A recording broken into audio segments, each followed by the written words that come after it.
All right. That's right. I got my sunglasses on at night. I'm going to wear the prop again tonight because, man, ladies and gentlemen, fellow decoders, wherever you are around the world, welcome out to another episode of What's Your Question? This is number 31. This is a very special one because 31 is 3.14 and 31 is tied to lights, camera, action. It's tied to the movie simulation that we're in. So anytime you see me wear these sunglasses, it should remind you that you're in a movie. You're in a simulation. That's what we're in, ladies and gentlemen. And obviously, how does that work?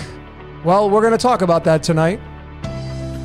And I'm excited because I just released my my newly found and discovered cipher, which I've named the Fibonacci Extended. I don't know if that'll stay, but I've named it that so far. I'm hoping Derek will incorporate that into the Gematrinator website for all you fellow decoders to use, because let me just tell you, I've been playing with this thing and I have some slides that I'm going to be showing all of you as a preview tonight during this broadcast. And whew, you know, obviously, all of you know, if you're here, how big of a Chaldean fan I am. And being a numerologist, Chaldean to me and many other numerologists that have been doing numerology for a long time feel that Chaldean is definitely the top dog cipher. But, and I say but because along comes this Fibonacci Extended cipher.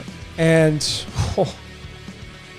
I'm just kind of speechless from the discoveries that I found so far, and I'm getting some feedback from people already saying the same kind of things with this cipher and what they're finding. And man, it just confirms everything that I've been saying and many of you great decoders have been saying for a long time now. And you know, we're inside of a script. And now that I know this to be true in my world, I know this as fact now. This is not like a pretense, or this is not like a maybe. This is an absolute in my world right now. That we're living inside of a movie / simulation. We are living inside of a Truman Show. And I'm going to be showing all of you through this sneak peek what I mean by that and the discoveries that I have found with this newly found cipher, that I think this will completely... It's a game changer for the decoding world. And I'm really stoked for all of you to start utilizing it in your decoding efforts. So welcome out, everybody. On this fine Saturn day, we're going to go right into Sunday, and we're going to toggle back and forth. But thank you for joining in. You could have been anywhere tonight, but you decided to come here and become part of this decoding family. Those of you that are new, welcome out. Enjoy the ride. Make the truth your own. That's all that matters. And if you don't know what that means, just start watching some of the videos that I've been putting out and all the great decoders that can see the patterns in this reality and now really understand the machinations of how this entire reality works. So anyway, let's get into some of your comments. I got that. Yeah, Chris. Yeah, my hair. So this is my grown out hair a little bit. It's a little longer than usual. And I kind of I had a hat on and then I just decided to slick it back. So I kind of went with that, but I'm not sure if I'll end up chopping it and getting going shorter. It's a much different look. Yeah. And obviously tomorrow, February 20th is a very big day because finally Zachary and I will start to collaborate and decode the Matrix. That's what I've named it. And that starts tomorrow at 9 p.m. Eastern, 7 p.m. Central, and 6 p.m. Pacific. So just adjust your time zones. We're going to be doing it live on the fly, and I have no idea what to expect. Him and I haven't talked since he phoned in my podcast 10, 14 days ago. I've sent him a few messages, but it's been very brief. I have no clue what's going to happen. Although I'm really hoping that we can set our egos aside and lay the Mars card down and just open up, a lot of love and just collaborate and talk shop and numbers versus trying to, because Zach kind of left it off when we were speaking about collaborating. At the very end, he said he hopes that he can persuade me. And I know I can tell you right now that there will be no persuasion on my beliefs. My beliefs stand. And what I just expressed to all of you with this newly found cipher, it just solidifies it even more. And I have this newly found love in my life with just really allowing everything just to unfold. I'm totally dialed into the code. The code is dialed into me. It's very challenging to describe where I sit in life right now to all of you because I'm in my shoes. But the symbols and signs of my own personal life have dictated and told me that I am exactly where I'm supposed to be. I'm like absolute solidification with where I'm at, and there will be no persuasion on my part. I understand or understand Zach Hubbard's position on why he does what he does. And therefore, I can see the machinations of everybody on the world stage, primarily, of why they do the things that they do. But you see, as I mentioned to him, I think while I was on the podcast, you see, he's describing and decoding the soldiers. I'm decoding the generals that are telling the soldiers to go into battle. So that's the difference between him and I feel. Anyway, that's the very best way that I can describe that for all of you, is that, I'm decoding how this reality works through the metaphysical world. He's decoding the actual matrix itself and the orchestration through the actors and actresses on the world stage. And of course, as most of you know, he's very big into pointing at the Jesuits and all the other organizations, the Knights Templar and all the other organizations, the apex predators, if you will. That's their job, like it or not. But that's what he's very good at. He's obviously has a lot of has a grand memory, maybe has a photographic memory. I don't know. I respect his decoding because he's a content creator. I respect content creators. And so I'm taking a new turn in life. And that is, I'm not here to force any of my ideals on anybody here in the decoding world. You're either going to see what I see and what everybody else that kind of sides with my philosophies and my point of views, or you will not. And you will maybe, as I say, it's really not a matter of what I believe, what Zach believes, what Jordan believes, what Nigel and Harry believe over at Devil's Playground, what Santos Panacci believes, what Danny, all those at the Syncretism Society. It's not a matter of what anybody believes. It's what you believe. That's it. And that's because you're living inside of a simulation, a movie.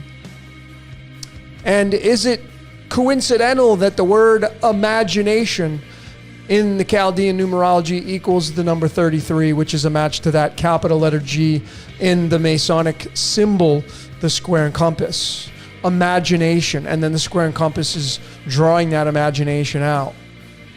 Is that a coincidence? And, as I have said so many times, ladies and gentlemen, if you're a decoder, you just cannot rely on the base 4 ciphers. And I have no problem telling Zach that, but that's what he likes to use. Those are his tools. My toolbox is a lot bigger than his toolbox. And that's not me lying. I'm not poo-pooing on him or putting him down, but if we went tit for tat, and I'm not bragging, I'm just saying is that the depth that I go into with my decoding is much deeper, and to me, that's what's necessary to figure out the machinations of how this universe, how this reality truly works. Because, we can decode people, places, and things until we're blue in the face. But until we start decoding the things that are running the people and places and things, we're going to kind of keep going around in a circle, and we're not going to really get anywhere. So let me just take these sunglasses off so I can see a little bit better. So I'm excited about tomorrow. I don't know what it will bring. I hope that it will bring people together, because division is really what's going on in the decoding world in a heavy, heavy way. I think the reason why Jordan over big shout out to Waters Above Crypto and Jordan. And the reason why him and I, when we join together, we just gel and work together. We're supposed to. And on top of that, our channels are starting to get a lot of people coming to them. And I think the very reason why that is because we are representing, we're striving to represent slightly love, or being more love rather than division, and trying to prove everybody else that isn't on your team wrong. And again, we're all guilty of these notions, myself included. I can be authentic and say that to all of you, that, sometimes my Mars energy, my Rahu energy gets in the way. I mean, I do have Mars and Rahu. Those of you that are astrology fans, I do have Mars and Rahu in my Sagittarius, which is, the Hermit card, which represents the higher mind. So of course my Mars is going to want to suffocate or push out anything that will not be what's in line with what I believe. And it's been very challenging, that energy, especially with my solar return not too long ago. So those are kind of my beginning words for all of you. Thank you for joining in tonight. As usual, I have my cards of illumination. And I'm going to change the spelling because I have spelled it with the ILL. I'm now changing cards of illumination with ALUM, because it's aluminum, which is the 13th element, which represents the sun, illumination. That's why there's 13 bloodlines. That's why there's 13 zodiac signs. That's why the patterns of the sun actually run in 13 versus 12. It's illumination. So I was close, and the letter A is the pyramid, which is one half of the upside down pyramid, which forms copper and 29 and the word voltage, and it goes on and on and on and on and on. So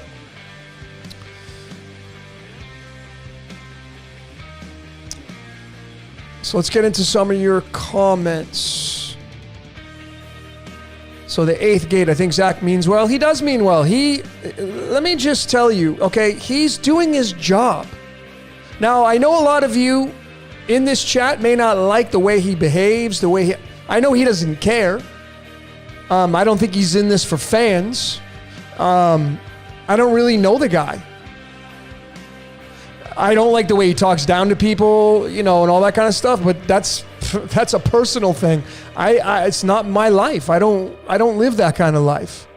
That's on him. But he is doing his job. Just like the people that he blames everything on, those groups, they're doing the same thing. They're doing their job. Because when you realize that we're in a simulation, when we're in a movie and we're being orchestrated, we're not in control of this reality. And that is the very fine line that I will not go beyond and try to get persuaded into thinking, oh yeah, well, these people, they have their control. No, they're being used, these people, just like you and I. And then, why did Zach and I decide to come together? And I'm going to show you the very reason why I believe Zach is on his playing field and what he's doing. And again, this is the code using him, the organic code. So before I do that, I want to show all of you. So this right here is my birth card, my ego card. I have a spirit card as well, which runs this card, but this is my ego card. It's card 47 in the deck. And Zach has, July 21st, he's got this one, the 20th card in the deck. Now, I hope that all of you here have watched the decoding of Gematria Effect parts 1 and 2. And I hoped you watched the 56 Decoded, because in 56 Decoded, I showed with clear and convincing evidence, with absolute ironclad support, that there's an organic code that is running this reality. And then I posed the question, where do you draw the line? And I'm going to ask Zach that tomorrow in our podcast, because he knows there's an organic code. So I'm going to say, well, where do you draw the line when it becomes inorganic? And how do you make that determination?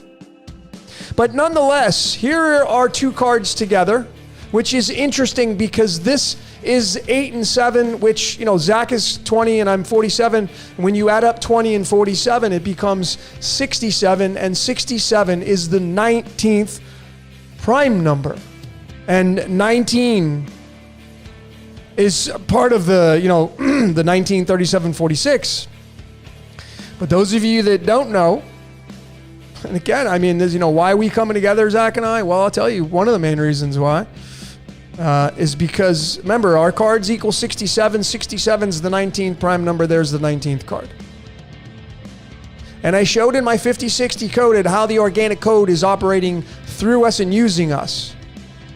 And I would love for anybody to try to topple that and prove that wrong. And I'm not challenging, debating anybody, but I would love to hear somebody's reasoning on that. But anyway, going back to Zach. He's got this 20th card in the deck. Now, in Chaldean numerology only, these words equal the number 20. Jesuit, Mason, Pawn, Duality. These all equal the number 20, and he's got the card, 20. Now, do you think it's possible that he was given this code because his job was to point out these apex predators? Somebody's got to do it. Like the people that go protest, that's not my cup of tea. Not interested. It's not that I'm not interested in, freedom from tyranny and all the craziness, but I'm not interested in protesting. I have my job to do, just like you have your job to do. But is it possible that this card was given to Zach and his birthday and all that because he was designed to be in the same frequency? This is the card of the Mason. This is the card of the Jesuit. This is the card of duality. This is the card of free. The word free equals 20. The word pawn equals 20. And then in the tarot, it's this one. This is defending what matters. And you see a lot of that in his work. I commend him on standing firm on, what he believes in. I mean, that's pretty awesome. But, again, folks, there are no accidents in this reality. Everything is a script. We live out a script. And essentially, as I have mentioned so many times, we are little batteries that serve the master battery.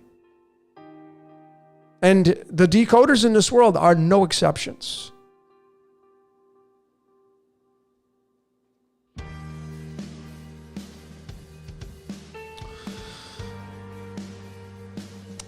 So let's get to some of your questions. Thanks all of you for coming out tonight. All of you great decoders. I love it. Logan, don't you have fear to be killed to expose all that? I don't have fear on that. I mean, sure, if I had a gun to my head, I probably would be singing. I would be just like anybody else. But no, as I sit before you, I don't fear death because I know this is a simulation. And this is not it. Once you leave this place. You see, the reason why the things that are going on the world stage is because of magic. And you must, as a decoder, you must reference magic and realize how it works. Most people that I see do not know how magic works. The very basic principles of magic. And the very premise of magic is that wherever your energy goes, that's where the attention is. That's what's going to get that. That's the magic that you're creating. And perhaps the free will that we have allows some of that to happen and flow. But you see, the very reason why things are happening in your life is because you're giving them attention. That's pretty much how it works. Magic does. So you see, those people that are the apex predators, they would not be an apex predator per se if you would stop talking about them, if you would stop giving them energy. Now it's a contradiction because obviously, if everybody stopped talking about them, then what would happen? I don't know. If everybody stopped voting and stopped putting their faith in politics, what would happen to the government? It would go down. It would die. It would have to. Because everything in this reality needs one thing, and that's called acknowledgement. It needs energy. Because essentially, all of us are little batteries. And when you come together with groups of people, you form another battery. And like Santos, you form a torus field. And then groups of people, tribes, they form bigger torus fields. That's how magic works. It's all about magnetism, electricity, and dielectricity. And these principles you must understand as well to figure out the machinations of how this works.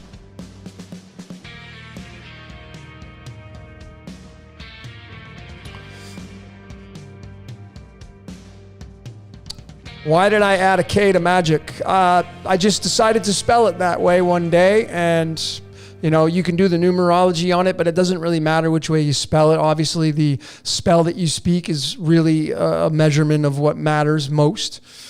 But the letter K is one of the most dominant letters. Excuse me, I didn't know this when I decided to spell magic MAGIK. I didn't know how dominant the letter K is, but it's huge in the decoding world. I mean, it's in the Francis Bacon, in the capital letters, it's number 37, which is tied to the Jack in the Box card, which is tied to the Sun, which is tied to the 19, 37, and 46. K is a huge letter. And 10 and 11, every number, if you're a decoder, you should start pairing your numbers, because it's not just one number. Like 56 we're going to be talking about tomorrow, but it's not just 56. It's 56 and 57. It's 55 and 56. These pair because everything kind of pairs in life.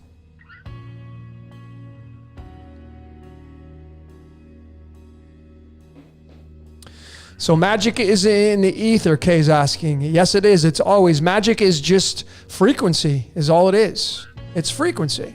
Pretty much, it's really simple.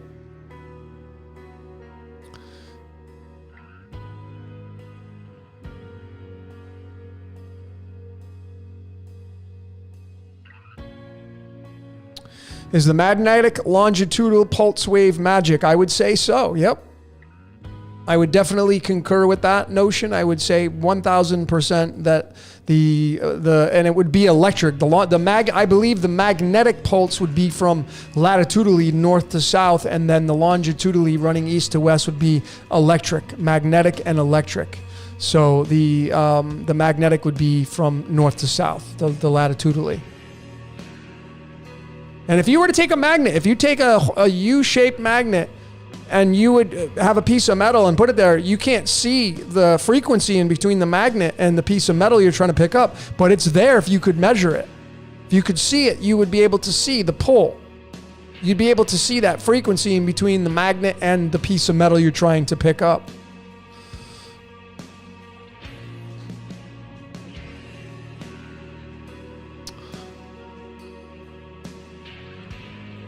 Logan, do you have a job? I don't understand your question. True Sick Air. All right, so Gaia hypothesis. You're looking for a card. I'm only going to be pulling Gaia's card right now. I know, because I don't want to flood to open up of cards. I don't want this whole presentation, this whole what's your question to be about cards. So let's get you Gaia hypothesis. It's Gaia hypothesis solar return, which is why he or she has asked me for the card. So let's do that. We're gonna do right in the middle. And you got the High Priestess card, which is card number 2, tied to Taurus, tied to Venus, tied to duality. There's the 2 pillars there, the Oracle and the Matrix.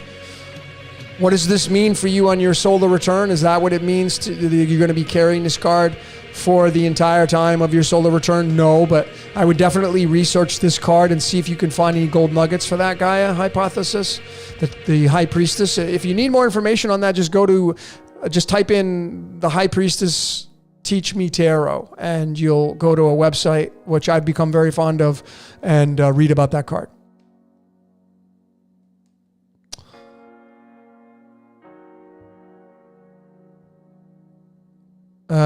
ZX1427, can you answer about having your moon on the cusp of Taurus and Gemini? Well, what house is it in? What house is it in? That would be more of what I would need.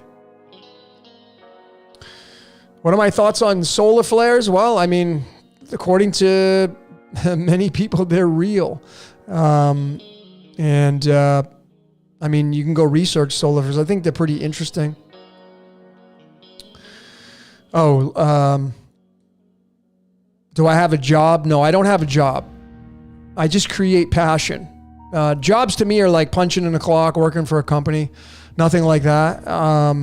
I do readings for people, studying the metaphysical, which allows me all the decoding that I do are because of my Patreons and because of the readings that I do. So those of you that have gotten readings or those of you that are Patreons, thank you for the support. I mean, it keeps me pumping these videos out. Folks, I have sacrificed a large portion of my life to put these videos out, and the production quality. And I mean, I'm all self-taught. I taught myself Adobe Photoshop many years ago. Adobe Premiere, Adobe Illustrator, After Effects. I taught myself all this kind of stuff. It was natural for me because of my code, because I'm an artist, and because of the time that I've been able to put into these videos, the production keeps getting better and better. I'm trying to make it more fun and entertaining for all of you, because that's what we like to have. We like to have entertainment.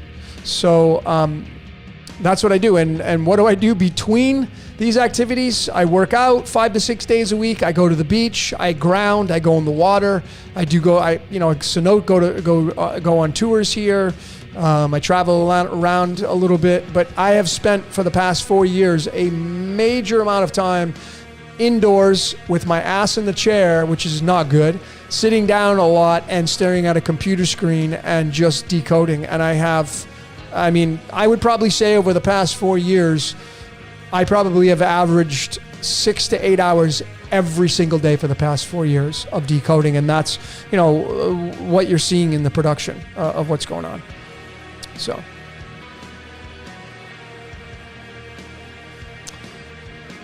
But I appreciate all the great comments. Thank you so much. Congratulations on your new job, folks.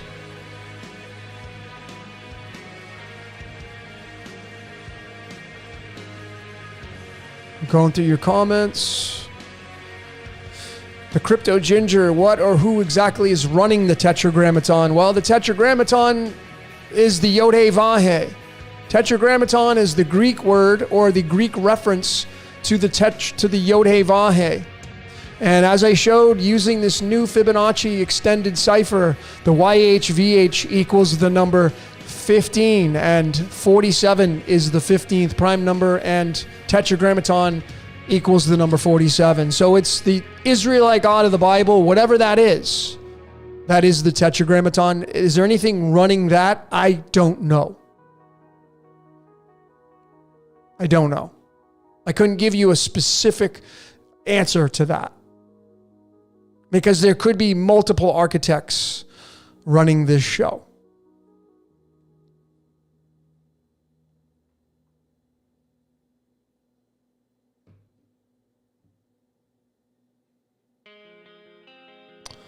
When do I think the shoe will drop on the Collective Strength Plan? I don't even know what the Collective Strength Plan is. Cutting Edge Supplements? Not sure.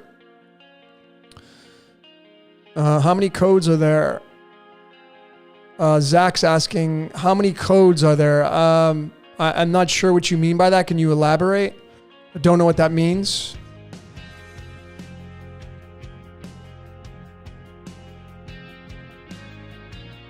Nice job decoding with Cody. A new channel has been made.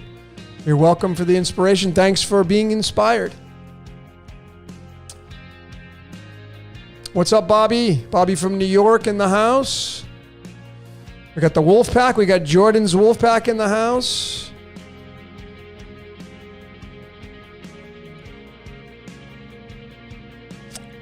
So those of you that have just joined in, yes, tomorrow, Sunday, February 20th, which is, what day? I forgot what day. It's just crazy. So Zach, I don't even know how we picked that day. I know what it was. He wanted to do it on Sunday, last Sunday, but it was a Super Bowl, and I'm like, we can't do it. It's a Super Bowl. I was like, oh yeah, that's right. Let's do it the next Sunday. And it just happened to be the 20th, which is the 51st day of the year, and 51 is tied to antimony, the all-seeing eye, which is in the brain. And of course, it's on the 20th, which is Zach's card.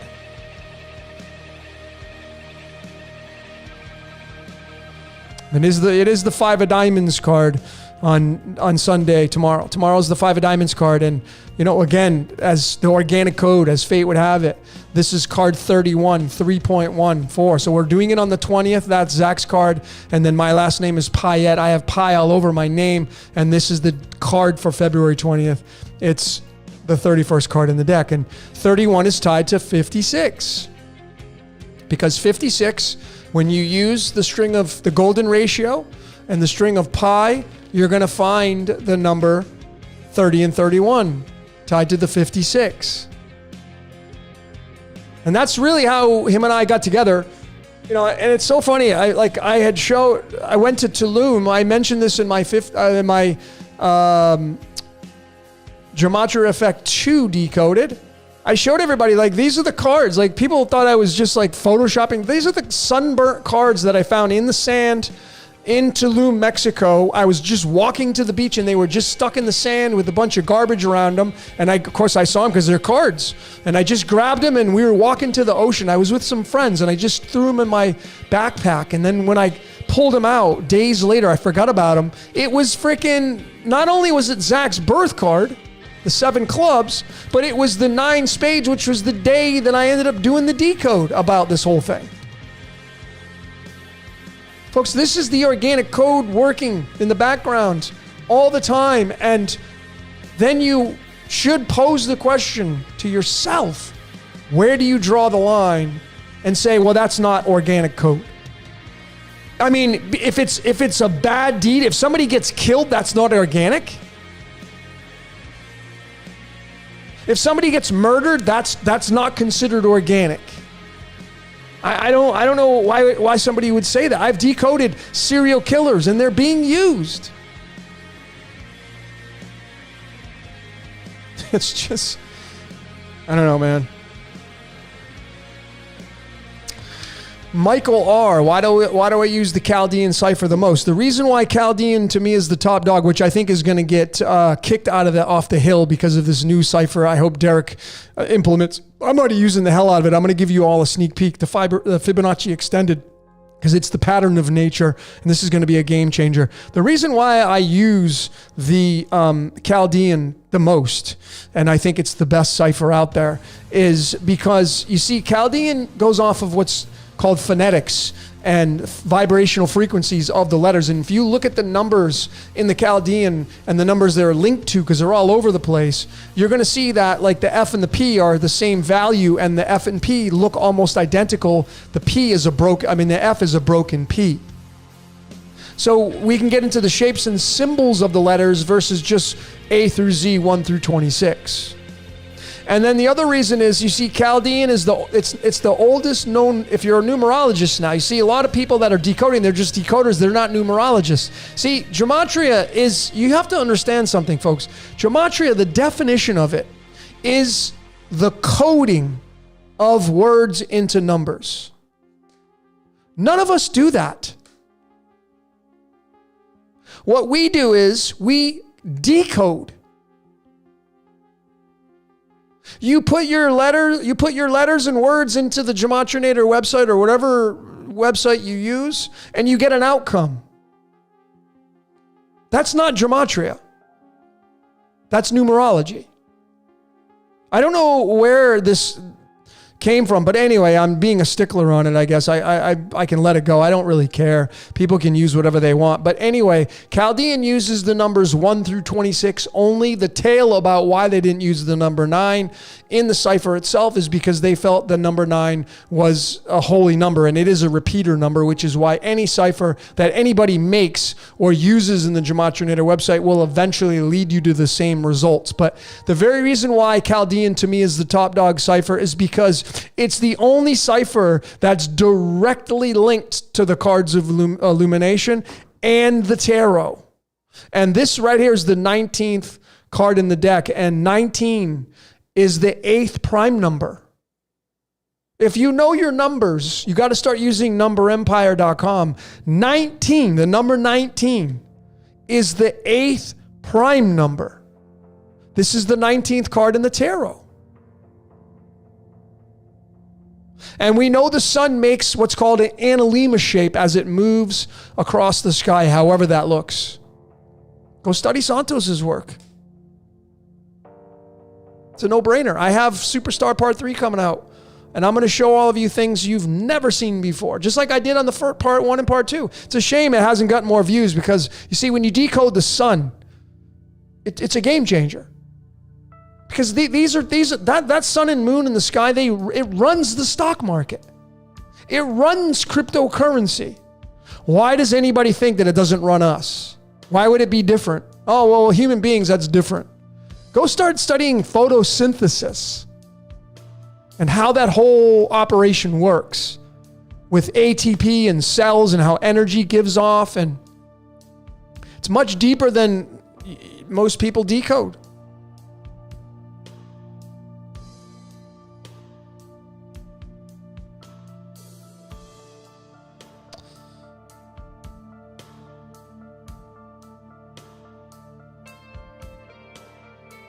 And that's why I use Chaldean. And if you just do your name through Chaldean, if you just type in your full birth name in Chaldean and then you go take that final number and you put it, there's a good website. It's called Affinity Numerology. Affinity Numerology. Just Google that. Affinity with an A. And then you can type in any number that you get and you can read about the number. The compound number, like if you have a name number of 64, it's going to reduce down to the number 1. The 6 and the 4 are going to give their energy to the number 1. You can read about the 6, the 4, and the number 1. Affinity numerology. It's not gematria, it's numerology. You need to know what the numbers mean. Like you're going to hear me tomorrow. I'm going to say, Zach, what does 56 mean? I want to hear what he's got to say. I want to know. I want to know what his mind is on the 56. I'm going to ask him. What does what does the number 47 mean? I mean, it's cool to, attach words to the number, but then where do you go from there? Like the numbers are the archetypes, as are the letters and the words, but the numbers are what everybody's fascinated about. Not the words themselves. People are fascinated with the numbering outcome.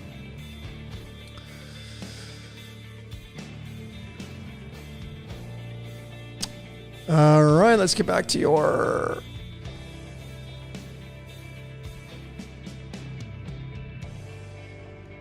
Let's get back to some of your questions.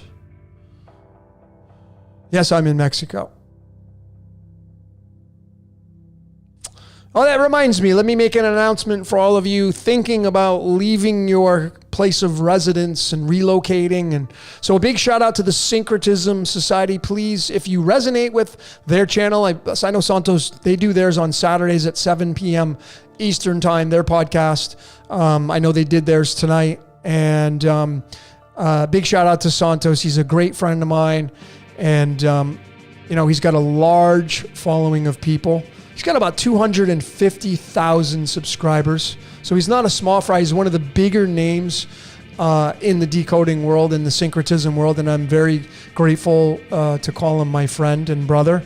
And he lives 5 minutes down the street. It's a very small community here in Puerto Morelos. But anyway, the Syncretism Society is now offering a relocation service for any of you that are interested in getting the hell out of your country. Perhaps it's a nightmare. If you feel it in your heart, if you feel it in your gut, if you feel it in your mind that you want to leave your country, then please send an email to the Syncretism Society. The email, very simple, syncretismsociety@gmail.com. syncretismsociety@gmail.com. And please note this, when you send your email, in the heading of your email, put in relocation services.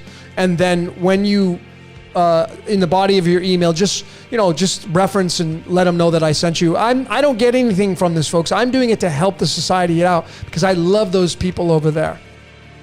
I love what they're doing because they're after making this world a better place. We don't all agree upon everything, but the one thing we do agree upon is making the world a better place, a better inhabitable, more loving, caring place in this world. That's what we're all interested in.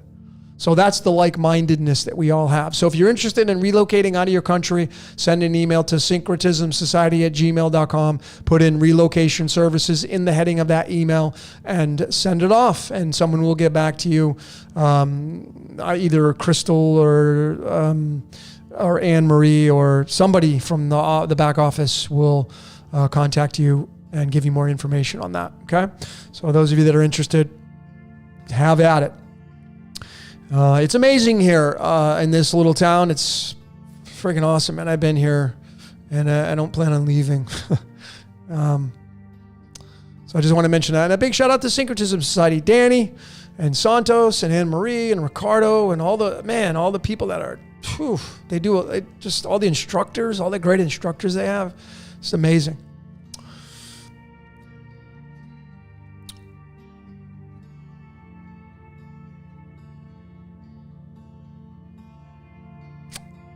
The Fibonacci extended cipher will shake reality. Yep. The new cipher, and it's not because I created it or came up with it. Maybe someone else came up with it. I don't know. But it will be a game changer. I already know that. And it's not to pat myself on the back. I just know it's going to be a game changer because you see, the Fibonacci extended cipher is the patterns of nature. It defines nature. It defines the golden ratio. It defines the patterns in plants and the animal kingdom and everything. It's going to be a big one. Have I watched Free Guy? Yes, I have. Great movie. It's all about wearing the sunglasses. Free Guy, put the sunglass. It's all sunglass reference. Terminator, sunglasses. They Live, sunglasses. The Matrix, sunglasses. It's all sunglasses. And the very reason why you put these on to tell you you're in a simulation, because it's telling you to look here. I mean, I got a decode coming out called The Two Thieves. It's your eyes. Those are your two thieves. The whole story is, through the biblical text, it's the Christ being crucified in the middle, and he's got two thieves on either side. And the two thieves are your eyes, and then the Christ would be the third eye, which is why he makes reference to that in that text, let thy eye be single. It's a no-brainer. But wait till I show you the deeper meanings of it. It's mind-blowing. I can't wait to share that. I almost have all the slides done for that. That one's coming out soon.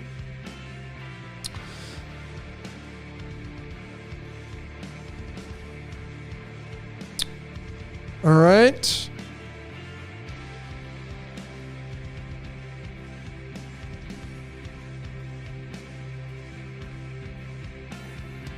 Yeah, man, we got the Pluto return coming, man. There's going to be there's a shitstorm coming, folks. So, perhaps, I shouldn't say there is. I'm not going to use absolutes, but there's a very good possibility that there's a big shitstorm coming.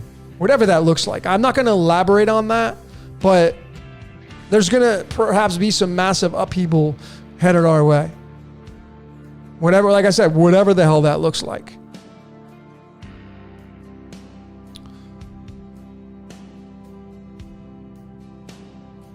So ZX1427, my moon is on the cusp of Taurus and Gemini in the fourth house. Well, first my answer to you would be that you need to study Western astrology and the Vedic, because your moon may change places. Your moon may be in a different house number one, and it may be completely in one sign.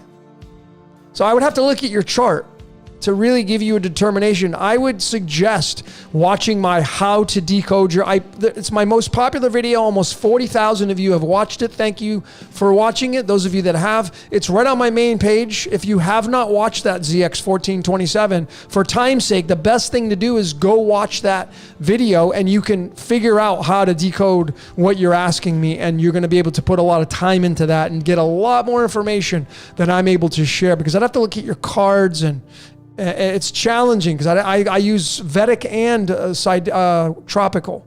I use both. But if you have your moon in Taurus, I mean, it loves to be in Taurus. If you have your moon in Gemini, it could make you a talkaholic. It makes you super creative, all that kind of stuff. But there's a lot to be said about that.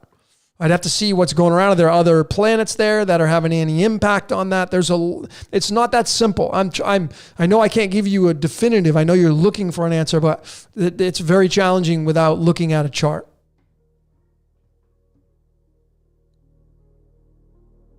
Do I speak Spanish? Poquito, a little bit. Not a lot. I should know more. I've been here over a year in Mexico now.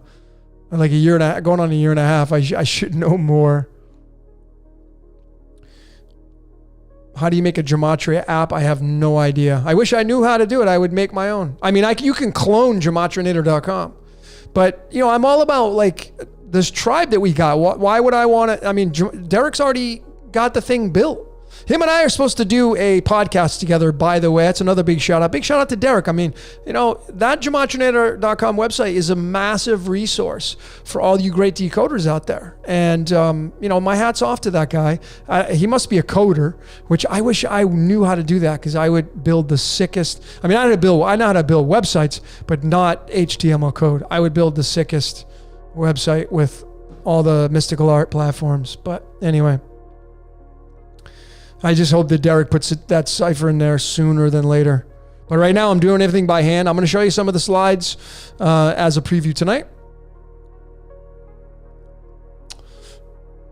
Cutting Edge Supplements. Have I read the book of the Maccabees? I have read some of them, not fully read all of them. I have read some of them. Crypto Lalo. Do I use letterology? I don't even know what that is. Yes, my course. I have a course coming out. It's been pushed back, and I just have, I'm just going with my code. Like, I wake up and whatever I feel I do. I mean, I have a card deck coming out. I haven't even finished that. So it's like, and I'm not forcing anything. I just go with the flow. And what I feel like and what the little voice in my head tells me to do, I listen to that. I go by signs and symbols. Every single night before I go to bed, I pull cards and I have my little crystals out and I sleep with cards and I keep notations of that. These things are so powerful.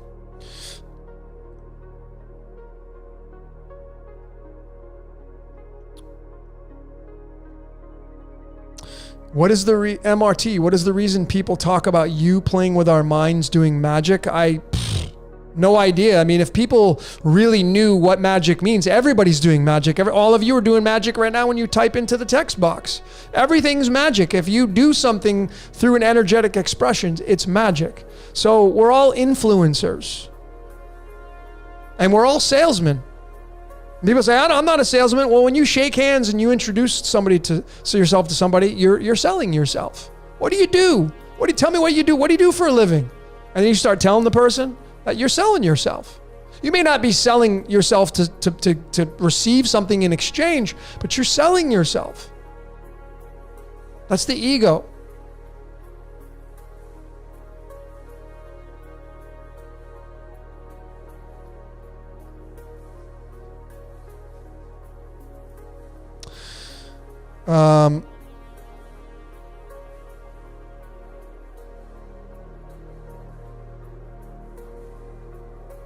What is the website that shows X amount of digits of pi? That is Subidium.com. Here, I'll put it into the,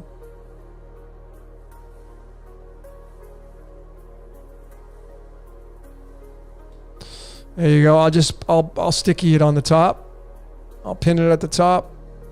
Subidium.com is the website that I use for finding the digits of pi, the digits of the golden ratio, square roots. There are so many more things I have not even come out with in the decoding world because, I mean, I'm already, God, there are like 10 layers already. Sine cosine waves. I mean, mathematics, But I hope most of you now that are decoding, you're using these.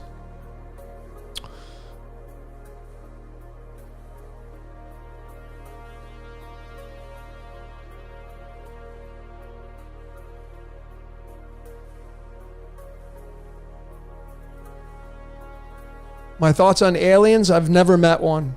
So that's my thoughts on it. Until I meet one, don't know.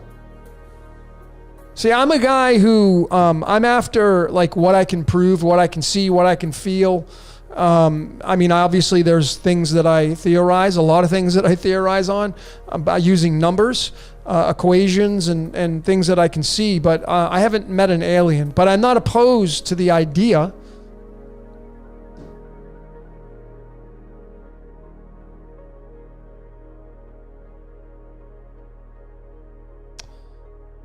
All on the watchtower, Brock. You got that right, man. Said the Joker to the thief. Joker, Jesus is the Joker. Bob Dylan had that song, All on the Watchtower. And it was Jesus, obviously reference. He says, how do we get out of here? Said the Joker to the thief. There's so much confusion, I can't get no relief. And then, of course, I think Jimi Hendrix did the best version of that song. Have I thought about getting a stand-up desk? Yes, I have. And it's on my list. I have my laptop raised up. I have a platform with my screen in front of me here. And I even have a mat that is cushioned for my feet. So it's in the works.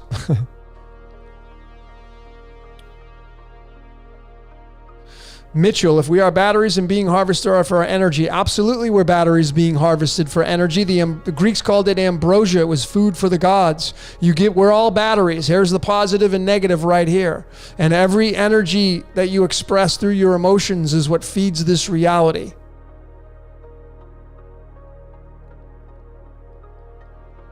Why would the creator of the code write the code in a way in which decoders like you have the ability to find a way out or be aware of? I don't know. These are questions I can't answer. I think that there's going to be an implosion. I think all of us decoding and putting this puzzle together, everything's coming back to source. And we're literally all part of the demise, the upcoming demise, maybe.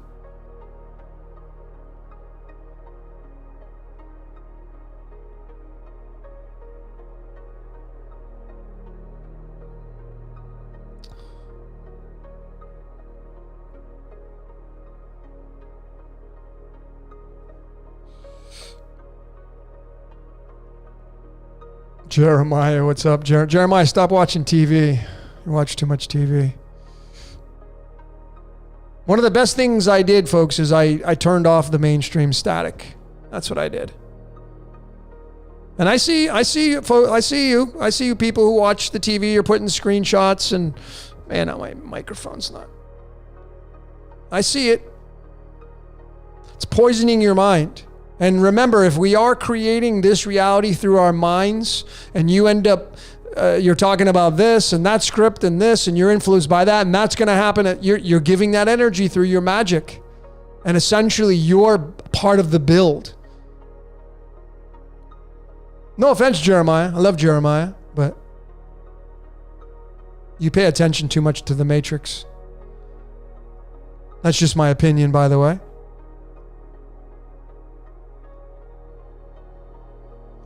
Patriot Eagle, my friend thinks you took steroids in the past. Have you? Yep, I have. I've used to compete in bodybuilding. I just like all competitive bodybuilders, it seems. So yeah, but it's been, I don't even know how many years it's been now that I've been off. I haven't taken anything. This right now you're seeing all natural, Logan. This is the smallest I've ever been, but I'm not on anything other than taking some crealkaline, which is creatine, and some protein powder. That's it. That's all I take now. And the reason why I stay so fit for me is because I'm consistent 5 to 6 days a week. I eat very, very clean.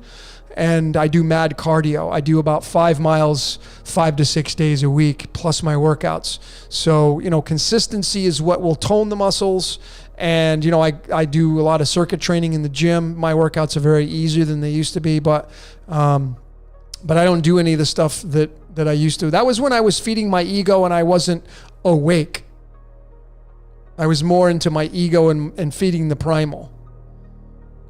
And, the primal's never going to go away, but, it's just that whole proverb, the Indian proverb, you got the two wolves, feed the wolf, the black and the white wolf. And, whichever one you feed the most is going to be, living in the limelight.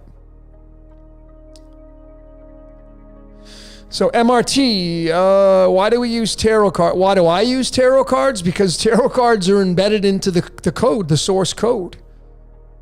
So the people that created these tarot cards were being used to create the cards. And once they created the cards and created the images and numbered them, they instantly got uplifted into the script. They were already in the script before man ever got here. It was part of the script. It's predestination. I believe in predestination. I've supported that. I'm not going to use the word proven, but I have supported it in countless videos. I mean, I have I know the people that don't watch my research, and they don't have to. There's no force going on here, but I know the people that do watch and don't watch, and those that don't watch the things they say, I know why they say the things they say, because they're not watching the videos.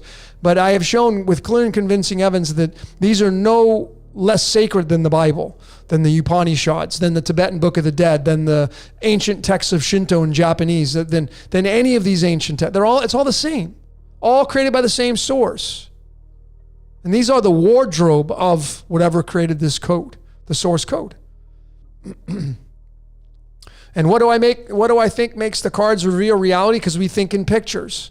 And I have shown the connections between the tarot cards to the cards of illumination, to the medicine deck, to animals, insects, and reptiles, to number empire and prime numbers and sine and cosine waves and the Fibonacci sequence numbers. And that's how I know. That's how they can reveal reality.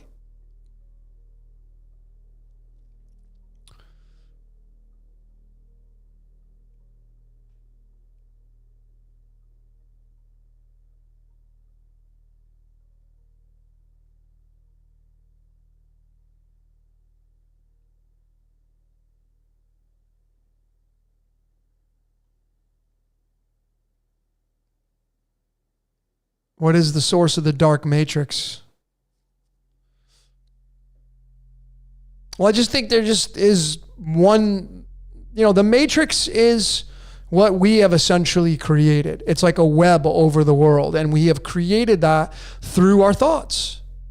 And it's a fractal, folks. So imagine you just eliminate all people off the face of the earth, and all you have left is animals, insects, organisms, trees, grass, water. What would happen to this reality? It would vastly change. There would be no artificial layer over this world. There would just be the layer of the natural.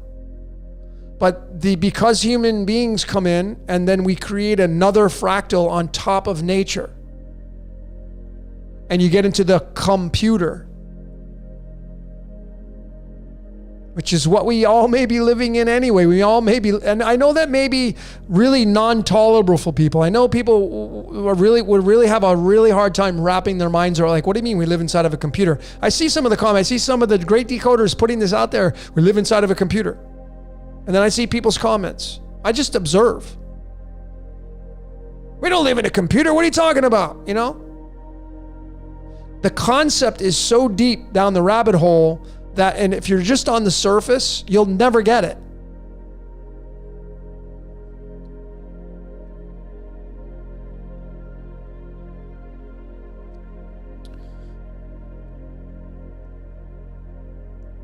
Do I know about the hidden symbols in Microsoft Word? I have never heard of that. I'm sure. There's Trojan horses everywhere.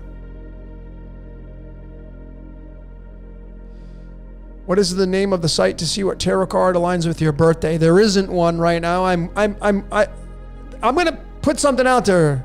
I have put this out so many times. I'm going to say it again. I'm looking for a coder, an HTML coder that builds websites. I will pay you to build the website, to incorporate the tarot with the cards of illumination, with the medicine deck, with numerology, with birthdays. I can do all the screenshots with graphics to show you what I want it to look like. I just can't code it. I could learn the code. I could learn how to become a coder. It's a lot of time. I got so much more on my plate. So if you're a coder and you want to help out, like I said, I don't want you to do it for free. There has to be an exchange of energy, reach out to me. My email, decodeyourreality@gmail.com. Send me an email. And if, an app, man, if you know how to build apps, cool, roll with it. We'd love to see Enki and Enlil. Enki and Enlil equal the number 30. Demiurge equals the number 30. Demi meaning two. Enki and Enlil is the demiurge together. It's the yin yang. I have a decode coming out on Enki and Enlil. It's the demiurge, which, remember the word Jehovah, the New Age name for the Israelite God of the Bible, the Yod-Heh-Vah-Heh, that equals the number 30. Santa Claus equals 30. Nazareth, from Jesus from Nazareth, equals 30. The 30 is a representation of coming down into time. You see, as I have said so many times before, and I will continue to say it, and I'll be saying it tomorrow when I'm hanging out with Zach. I'll tell him. He may not get it. That's okay. I'm not here to force it upon anybody. I just keep pumping out videos. And those of you that want to follow along, you follow along. And you get it. These animal cards are so freaking amazing. Wow, are they amazing. I hope by now all of you have done your totem pole. It's a one in a lifetime thing to do. But there it is. See, these cards right here, these cards were created in 1988 by Native American Indians, Jamie Sames and company. They're not trying to screw you over. They're not trying to mock you or pull the woolly over your eyes. They just wanted to make a card deck. I worked with a real Cherokee shaman that told me all about these cards and the people that were behind it. They're not trying to screw you over. I can take these cards and define our reality tied to numerology. How's that possible? Because it's part of the organic code. Here's the 30th card in the deck right here. So this tells us, tied to Alice, and what Alice equals 30 in the English ordinal cipher, A through Z, 1 through 26. Alice is us. We go down and follow the rabbit. The rabbit is a function of time. The word demiurge equals 30. Jehovah equals 30. Santa Claus equals 30. What does Santa do? He starts at the top of the roof and he comes down the chimney. It's an indication of following the rabbit down in the hole into time. It is whatever's running this reality, it comes down here and becomes an avatar. This is not a secret in the Hinduism ancient text.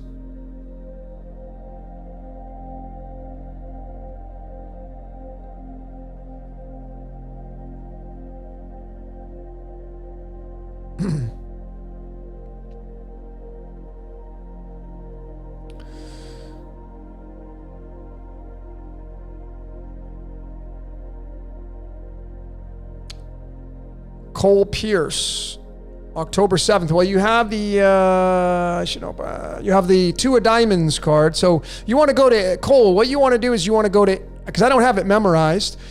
It's a lot of memorization. It's all in the cards. ITS. It's all in the cards.com, and then you click on there and learn more and hit your birthday, and you have the Two of Diamonds card, which is card 28.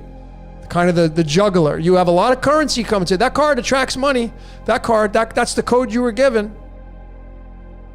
October 7th is also known as 107, and 107 is the 28th prime number. 28's tied to the word architect, tied to the word Lucifer, which is what the architect is. It's the sun, the light bringer, the light, photosynthesis. Go study photosynthesis.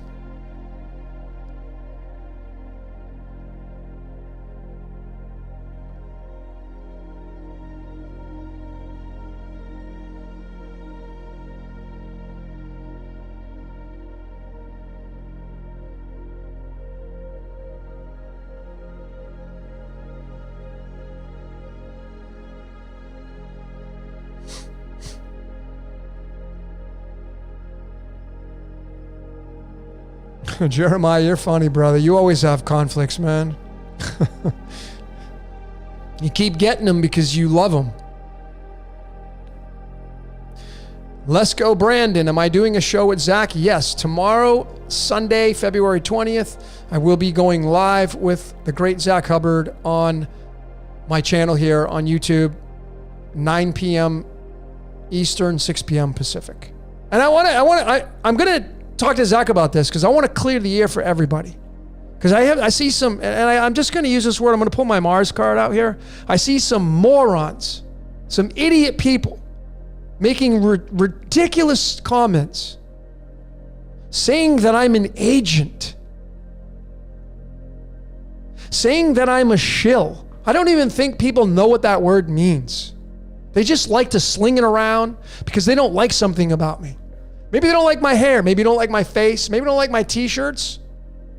Maybe you don't like the way I talk. Maybe you don't like my presentations. I don't really care. When it comes down to it, just transmute the energy. But then, of course, you're going to get, because I see it in the comments. Zach's a shill. Zach's an agent. And the thing is, folks, I don't know the dude. Don't know anything about him. That's something you'd have to ask him directly. And the thing is people come out on the comments and they put these ridiculous comments. You know what I do now? Here's my phone number. Let's talk about it. And you know what I get? Nothing. I get crickets. People don't have the balls to call me to talk about it. They just hide behind their little avatar because they're too chicken shit. That's how most people in this reality like to do. Most people do. Maybe not you, but most people I see, they're too chicken shit to even confront what they're saying. They love just throwing out there the stuff. They love talking smack, but they don't want to confront it. Amazes me. I get crickets on the phone number. I've given it to countless people and I get no phone calls. It's amazing.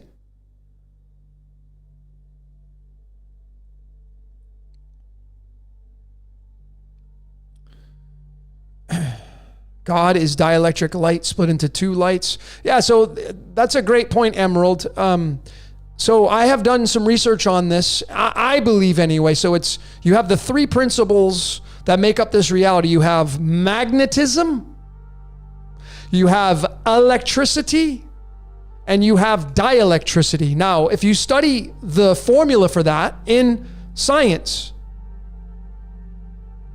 the dielectric field is polarized by the electric and magnetism. And you have literally, if you were to look at let's just use Boaz and Yachin because it's in the occult world, that would be the dielectric. We'd be in between that. And we'd be positive and negatively charged. And when the magnetism and electricity does what it's got to do, we get polarized. So we sit on the dielectric field. We are the dielectric. That's how I see it.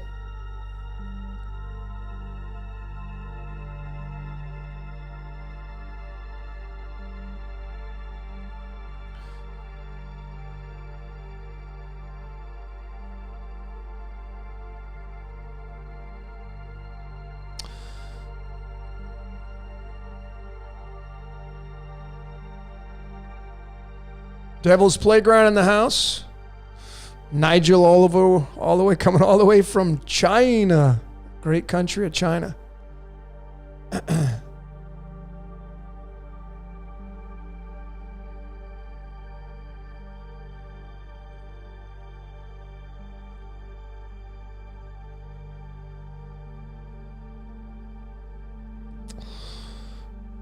Thanks for all your comments. Multiverse, thank you for your comments.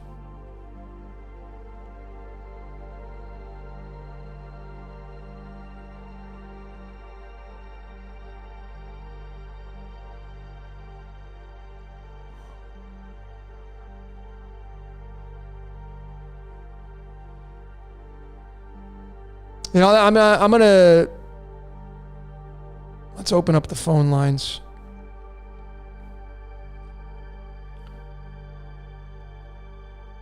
Hold on. Okay, let me just hang on one sec, folks. Whoop, there it is. I'll wait for that to pop up. So if you have a question, if you want to talk shop about decoding, by all means, those of you that think I'm this or think I'm that, let's talk about it. Let's answer your questions. Because this, unfortunately, this is the only method of communication that I have between you and I. It's this lame text, and I say lame because there's no emotion in there, and it can get misstrued and confused and.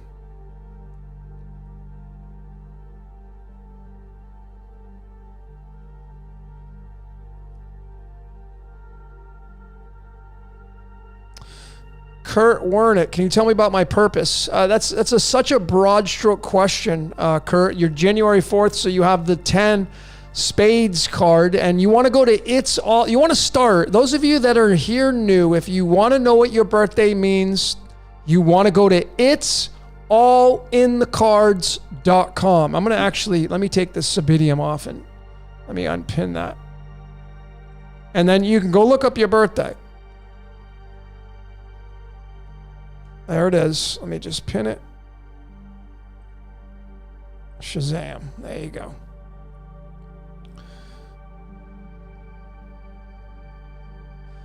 So just go into that website. I pinned it at the top. It'sallinthecards.com. Go to just click on your birthday. It'll read all about your card. I guarantee you 95% of it will be accurate. My suggestion to you, which I do in all my readings for people, memorize it. Memorize that paragraph. Read it every day for a month. Become that, because that is you essentially, if you resonate with the information, and the majority of you will.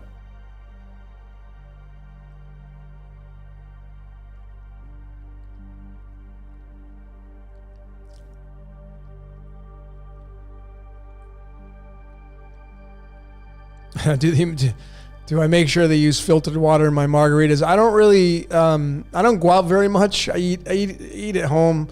I cook very simple. I'm more raw, a lot of steamed vegetables. And if I have any, like I got a glass of wine here, but I'm not sure if they use filtered water. I've been here long enough, I think, where I'm pretty good on becoming used to what's going on here.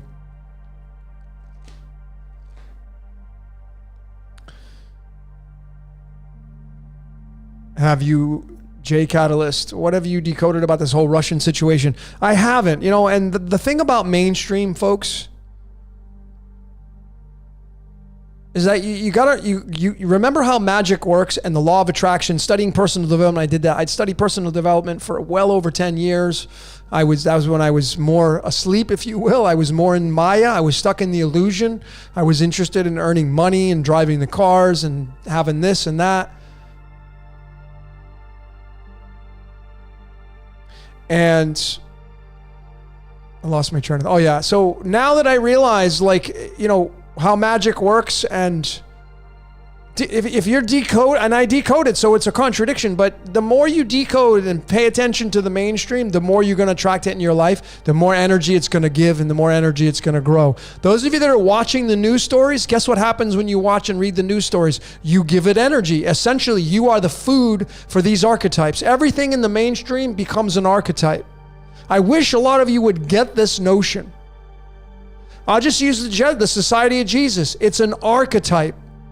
Every time someone decodes them, talks about them, gives it energy, they essentially are giving that organization food. That's how this reality works. I just wish more people would really understand that. Because I see they don't.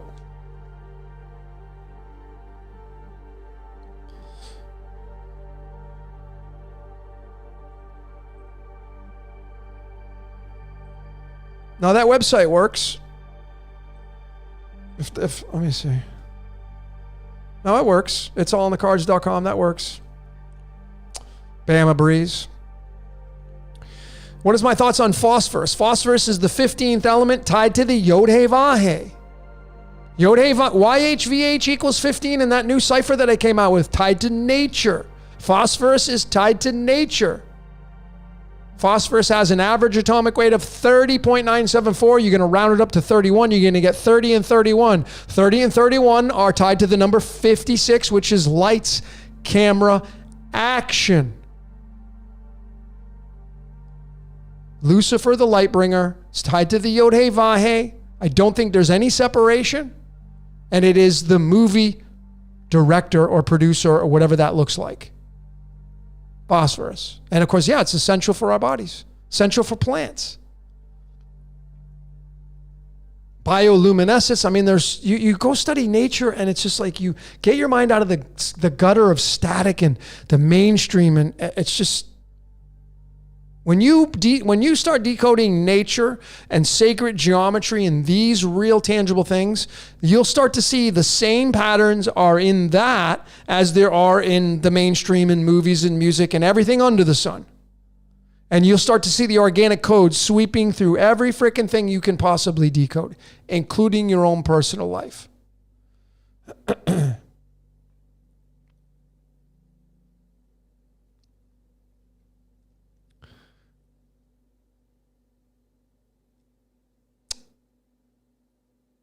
Gaia hypothesis. The sun is your birth card. I don't know how that would be.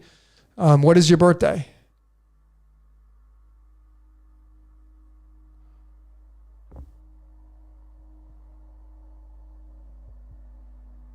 Real Scoos, real news. You found a way out. Awesome. Tell all us about it. I've postulated on my Prison Planet Part 2. And the way to get out of this game, don't play. And that's a broad stroke. Like, how do you not play? Stop giving your energy to the freaking hypnotic trance. Become neutral. Stop being a judger. Stop pointing the finger. Every time you point the finger and reference something, you're giving it energy. You're food. We're food for things. So you want to get out of this game? There's no guarantees, by the way. It's possible you never get out of this game.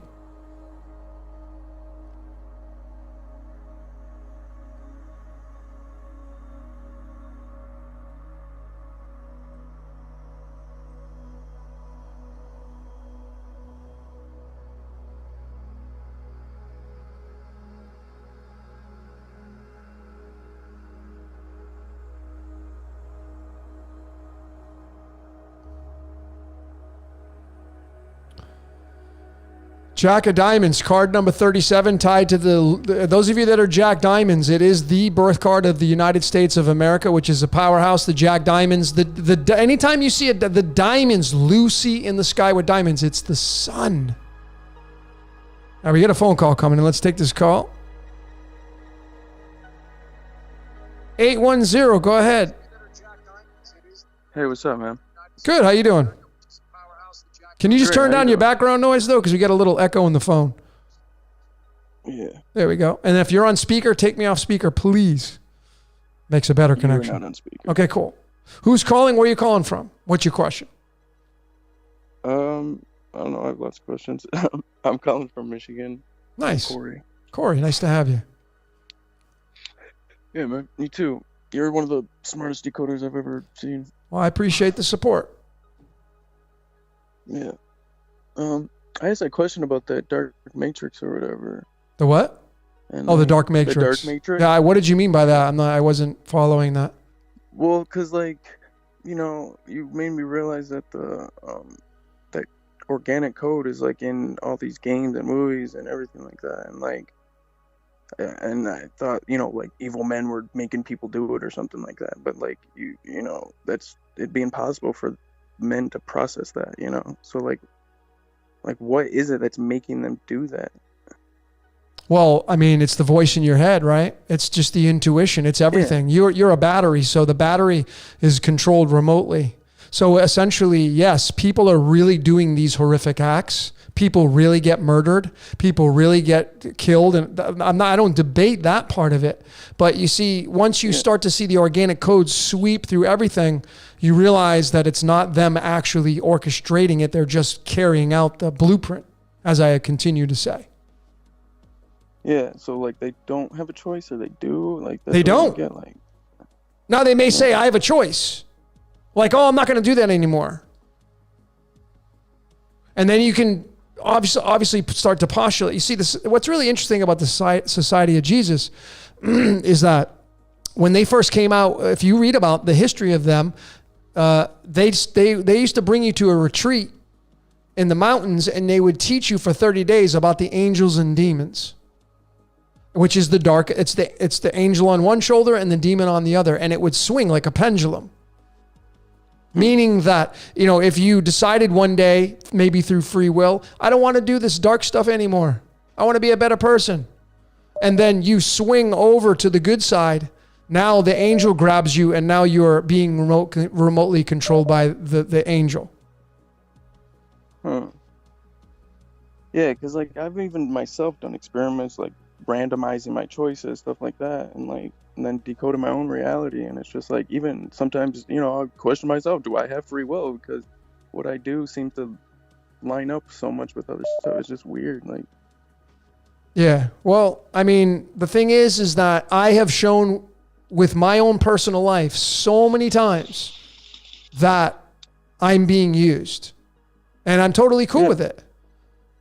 And the more I have just let go, the better my life has become. The better experiences I've had. That's just how I roll on it. Excuse me? What does let go mean? Let go of what? I'm saying is that once you realize that there's an organic code running through you, you can start to talk to it. Yeah. I mean, do you talk to yourself? Yeah. How long have you been talking to yourself for? How many years? I don't know, my whole life. Right. Everybody probably has been talking to themselves their whole life. So therefore, when you talk to yourself your whole life, you've been automatically having a conversation with something. Is it you that you're having a conversation with? Or are you insane? Are we 50-150 here? No, that would be stupid to say that. What are we having a conversation with? I have a video on my YouTube channel. It's called It Thinks. It was a discourse by the great Werner Erhard, a great philosopher. It's only 4 minutes long. And I would encourage you to go watch that, so just listen to it, because it's just all graphics. There's no video. It Thinks. Yeah, go check that out. And then, if you haven't seen it, and it'll open up your eyes. Sometimes I feel like we talk to different maybe beings too. Maybe. Maybe. Sometimes talk to God, or you talk to other people. Or possibly. No way to prove any of that, but you're talking to something. I know, right? Yeah. You're talking to something. Then some people have the devil working through them. Some people have God working through them. I think it's all one and the same. I think there's just teams. Yeah. You got teams out there. You have the dark and the light. So you have, I know people black magicians that they sit there and they conjure up and they want to get the power from the dark side. So is there such a thing? Well, obviously they think so. They'll sit there and tell you there's books. Yeah, there seems to be. So you go back to what the Society of Jesus taught in the very beginning, according to what the history says on there, and there's angels and demons constantly pulling at your strings, constantly working with the remote control. So you either work for Team Darth Vader or you work for Team Yoda. I'm sorry? Like the occult always portray like they control the demons, but I don't know. It's the other way around, man. They conjure the demon to control them. That's right. So, I mean, is it possible that you can call on and talk to and have something work through you? Anything's possible. I mean, this thing gets so complex. But if we just simplify things, we realize if you just decode yourself, that's why I encourage all of you to decode yourself and figure out what your code is. And you're going to start to see the organic code working through you. Without me even having to say any more things to you, just decode yourself, your life, and you're going to see that your whole life's been scripted. From the place you were born, your hospital, the latitude, longitude, all that stuff. Wouldn't that be God? Or because then I'm starting to not even trust reality itself. Because I call it whatever. See, whatever's running this reality owns everything. Yeah. Because the numbers and the patterns, they lead all back to the same source. So you can call it the God. Reality, that would be ourselves. Well, I mean, of course. I mean, if you read the Upanishads and the Vedas, they all say that we're all incarnations of God. That's what they're going to tell you. Hinduism, they're going to tell you that. You are God. experience your own creation. So if you are God, that means that you're being controlled. Make sense? Yes. Okay, cool. All right, well, thanks for calling, man. I appreciate your comments. Yeah, thank you very All right, much. man. Much love to Michigan. All right, so there you go. There was a question on the code, you know. Mariano Juarez, it is said that the sun is the major demiurge of the show. Folks, who are the Jesuits work? The Jesuits, just I'm going to use them because I know Zach's going to talk about them tomorrow. The Jesuits they call themselves the soldiers of God. The word sun is in soldier, soul, S-O-L, soldiers of God. You work for the sun. The Vatican, they work for the sun. And mind you, the Vatican, I had decoded with Yaldabaoth, the Gnostic demiurge runs the Vatican. That, according to the decode I did, all of it linked to Yaldabaoth and the Holy See. All of it. And Yaldabaoth equals 29 in numerology, just the same as the word draconian. So in this game, in this self-contained system, do we have something that, you remember, folks, if you just look at your body, just study your body. Inside your body right now, you have trillions of cells. You have what are called white blood cells. And what is the job of the white blood cell? It works for your immune system. What is its job? To seek out and destroy invaders. If there were no bacteria entering into the body and whatever else enters into the body to try to take over it, there would be no need for the white blood cell programmed into this thing that is coded. There would not be any reason to have a white blood cell. But because this reality is so precise, it works off precision. We have white blood cells to take care of the foreign invaders that come in. And then, cancer, some of you have gotten that. That's when the body gets overturned by these cells and they become dark. The bad guys. So there's always a duality going on throughout this entire reality. Always. You don't have to tell your white blood cells what to do. You don't have to go and get mad at the bacteria in your body. The last time you got food poisoning, were you swearing at the cells in your body? Were you yelling at the food poisoning? No, you were too busy throwing up on the toilet. You were too busy feeling nauseated. And within a few days, what happens? You go back to homeostasis, which is balance. Your body's own natural defense system takes care of and gets rid of the toxins. You don't have to do anything other than the natural responses of what it feels like to get food poisoning. That's because your body is coded that way. This reality works the same way. This is a simulation. I know that may be very intolerable for some people out there listening to this. What do you mean we're in a simulation?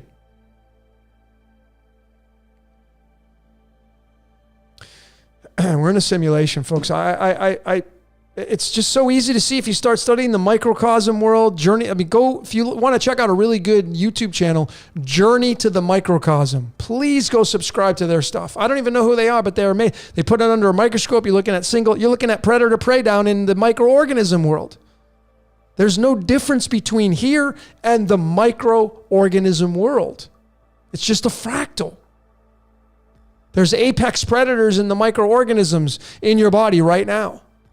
Going on. There's fighting. There's wars going on in your body right now as we speak. And the reason why you have these things happen, the reason why I have these things happen is because we have an acid and alkaline constant tug of war going on. We have the good cop and the bad cop constantly inside of our body. Anything, for instance, just to give you an example, this right here is a glass of wine. This is not good for me. Any alcohol is acidic. This will make you decay faster. That's what it does. It's not good for the body. Why do we drink it? Why do we take alcohol? Why do we do shots? Why do we go have margaritas? Why do we go have tequila? Why do we do that? Why do we go have foods, pizza and pasta and animal-based proteins? Why do we do all this kind of stuff? These are all acidic, folks. They're not even good for your body. The things that we love the most are acidic. If you study the chakras, the heart is here. And then you go down to the solar plexus, the belly of the beast, which is yellow. And then you go down another one into the sacral, which is orange. And you finally end up where your butthole is. And that's the root, which is red. Which is why hell is typically used with the color red. Fire and flames, red. And if you look out in nature, the sun, as it goes down, appears to go down below the horizon. I'm not going to get into that whole topic, but when the sun appears to either move away or go down below the horizon, it goes from yellow to orange to red, and then it disappears. It shows you the chakras in the sky. So the sun either going down or moving away is telling you it's going down, moving away, and you get less and less. And that represents the lower chakras. And if you take the pH scale, in the very dead center would be the heart. On the pH scale, it's going to be the number 7, but when you condense it down, it's the number 4 is in the very dead center. That is homeostasis, heart, the balance, green. And then if you go up to the throat, it's the color blue, which is the throat. And then you go up again and you go to indigo, which is the third eye. And then you get to the crown, which is number 7, and it's violet. And those are interchangeable. Red can be at the top, violet can be at the bottom. But up here is alkaline. And then below the heart is acidic. That's why, folks, your stomach, when you eat foods, what the hell you think's in your stomach? Acid.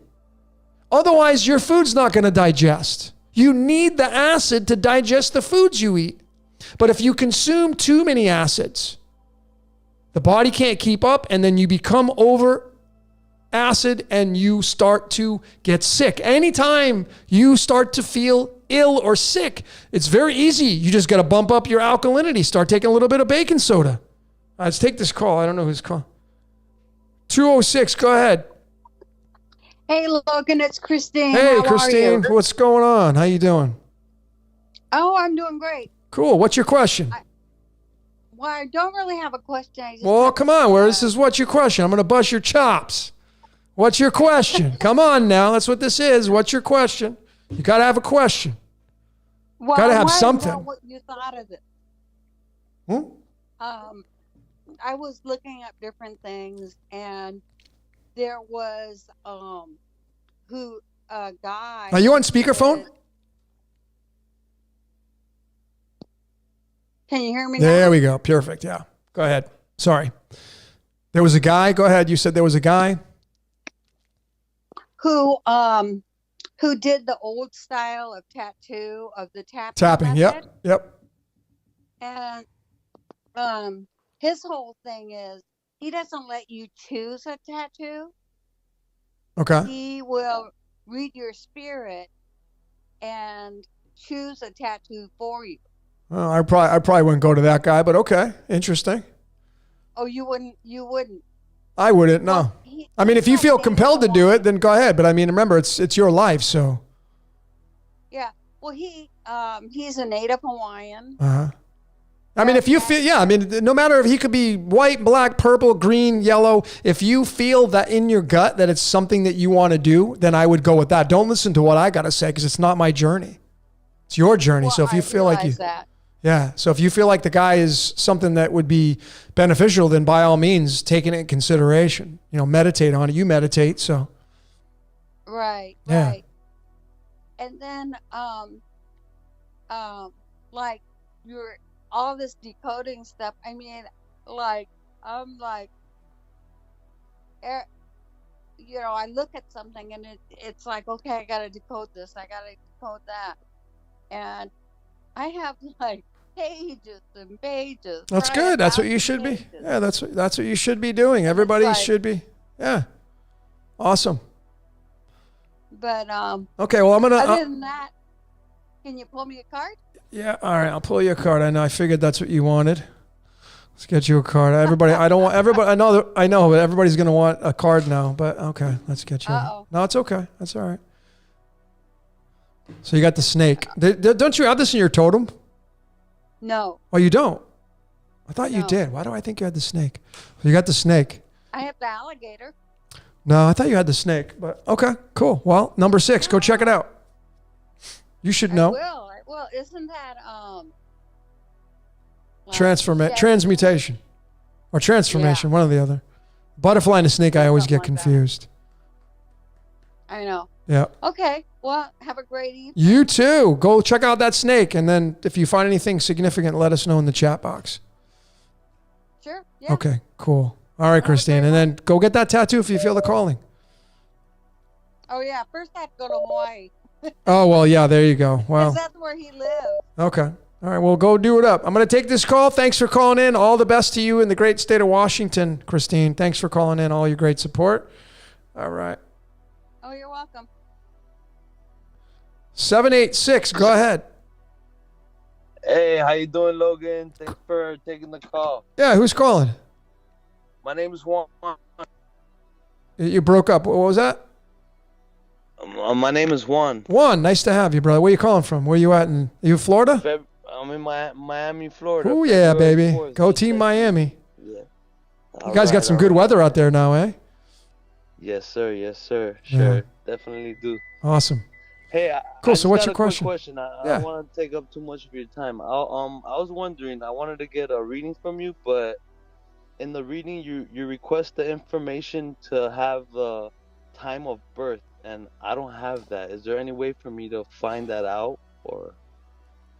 Well, I mean, I can do this pendulum dowsing technique and try to dial it in for you. I've done it for quite a few people, and then we do some trial and errors to try to figure it out. Do whatever you can on your end to try to narrow it down, and then maybe you want to meditate on that, like what time was I born? But we can definitely do the dowsing trick to see if that kind of narrows it down, and then we go with a few trial and errors about reading your sun and your moon and a few of the placements. And if you feel like you resonate with that information, then it's pretty spot on. Then we'll go at that time. Sounds good. Yeah. I won't take up any more of your time. Oh, Thanks it's for all taking good, my man. call. Thanks. I was just wondering that. Yeah, thanks for calling in. All right. All right, brother. All the Thanks best for to what Miami. you're doing. I appreciate it. Yeah, man, you're welcome. Thank Much you. love to Miami, man. All right, so Thank you. Thank you're you. welcome. Take All care. right. All right, so the great state of Florida in the house.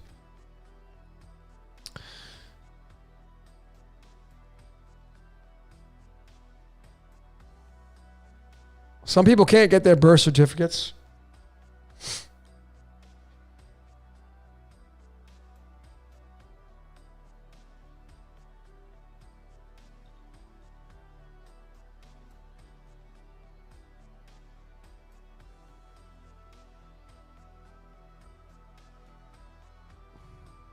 Going through your comments.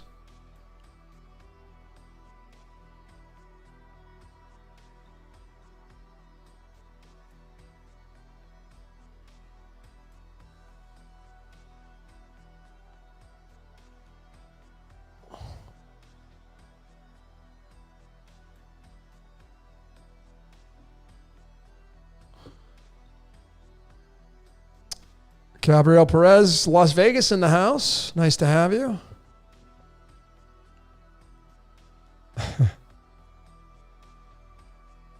Groundhog Day, man. If you haven't seen my decode on Groundhog Day, that's like that decode with that one in the Truman Show.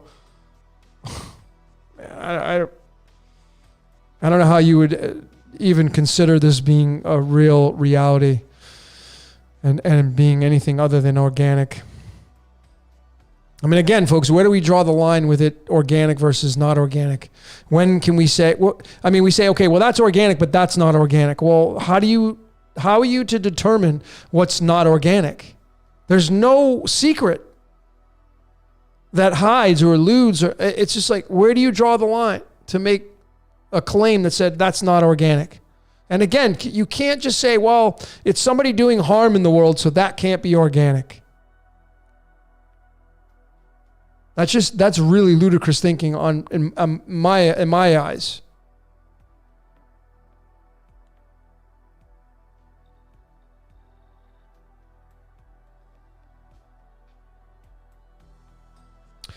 Nat Smith, how can it make you decay faster if it's already scripted? Like I said, folks, I have said that I'm okay with believing that there's some free will in our lives. You know, like was I supposed to have this, or did I actually choose it? I don't know. Can't prove either side. But I do know that inside your body right now, you have trillions of cells, and what happens with those cells, a lot of them, they commit suicide. It's called apoptosis. And when they commit suicide, they give off energy. It's an energy exchange. And when they move and vibrate, they give off energy. And this reality that we all live in relies off of energy exchange, death and regeneration, constantly going on. And we got another phone call coming in. Oh, 330. We have a 33 area code in the house. Go ahead. Hey, yeah, that's the Ohio area code or whatever. What's up? Yeah, I'm out in Kent, Ohio. Kent, nice to have you. Yeah. You ever hear the Kent State shootings? I have. Yeah, that's pretty crazy. That's the big college out there, right? Kent State? Yeah. I was wondering, I mean, this isn't my main question, but do you know if that's the only time they called the National Guard? I don't know. I haven't studied it that much to give you my. Yeah. I mean, probably not, but yeah. The question that I mainly had was, I feel like I've been getting a lot of signs to kind of like move away from like working for a company and stuff, and and I heard you talking about that at the beginning, and like even when I first clicked on the video, the first thing that was on the screen, it said find your truth and live it out, and I've been getting like a lot of signs like that recently, and I quit my job around like Christmas time. Congrats. And I've been trying to get some money moving, but I gotta pay my rent, and I mean, I got a little bit of a part-time job right now, but I was wondering if I could get some advice from you, or maybe a card pool. Well, what's your month and day? What's your birthday? March 1st, 2003. So Pisces. It's crazy. Okay. I have the. I didn't realize that I was born on the same day that Dark Side of the Moon is released. That's right. March 1st, 1973, like, Dark Side of the Moon. Crazy. Yep. Can I ask you how your sleep is? That's 33 years, isn't it? No, it's 49 years. Okay, I was about to say. I don't know. Oh, it's 48 years. It's going to be 49. I meant from the year it was released to 2003. Oh, I'd have to pull my calculator out. I rely on my calculator so much because I hate making errors. You said 73, right? Yeah, 1973. Yep. Let me ask you, and what's your name? Jack. Jack, I love it. How's your sleep? On average. Well, I'm a night owl. I'll say that. Okay, but that's fine. It doesn't matter what time you go to bed, but I'm saying when you go to bed and you fall asleep, how is it for you? It's funny that you ask that, man. Recently I've been dialing into my dreams a lot more. Okay. I've been getting better sleep than I used to. I used to have like weird, like realistic dreams, and more like I don't know, they really didn't have much meaning, and now they're more taking on meaning. And I'm not a light sleeper either, so I assume I get pretty good sleep, but my sleep schedule isn't the Gotcha. I don't know if I'd say it's the best. Okay. Do you have tarot cards? Yeah, I have a deck. You do have a deck. Oh, try. Okay. This is your birth card right here, the 9 swords, because you have the 9 spades card. So either So pull this card out tonight, and put it by your nightstand, by your bed where you sleep, and just see if there's anything that happens monumental in your dreams. Because this is your birth card, right? Yeah. Yeah, just Sure. try it. Just try it for a week. Don't just rely on like, oh, nothing happened last night. Try doing it for a couple nights to see if there's any change for you.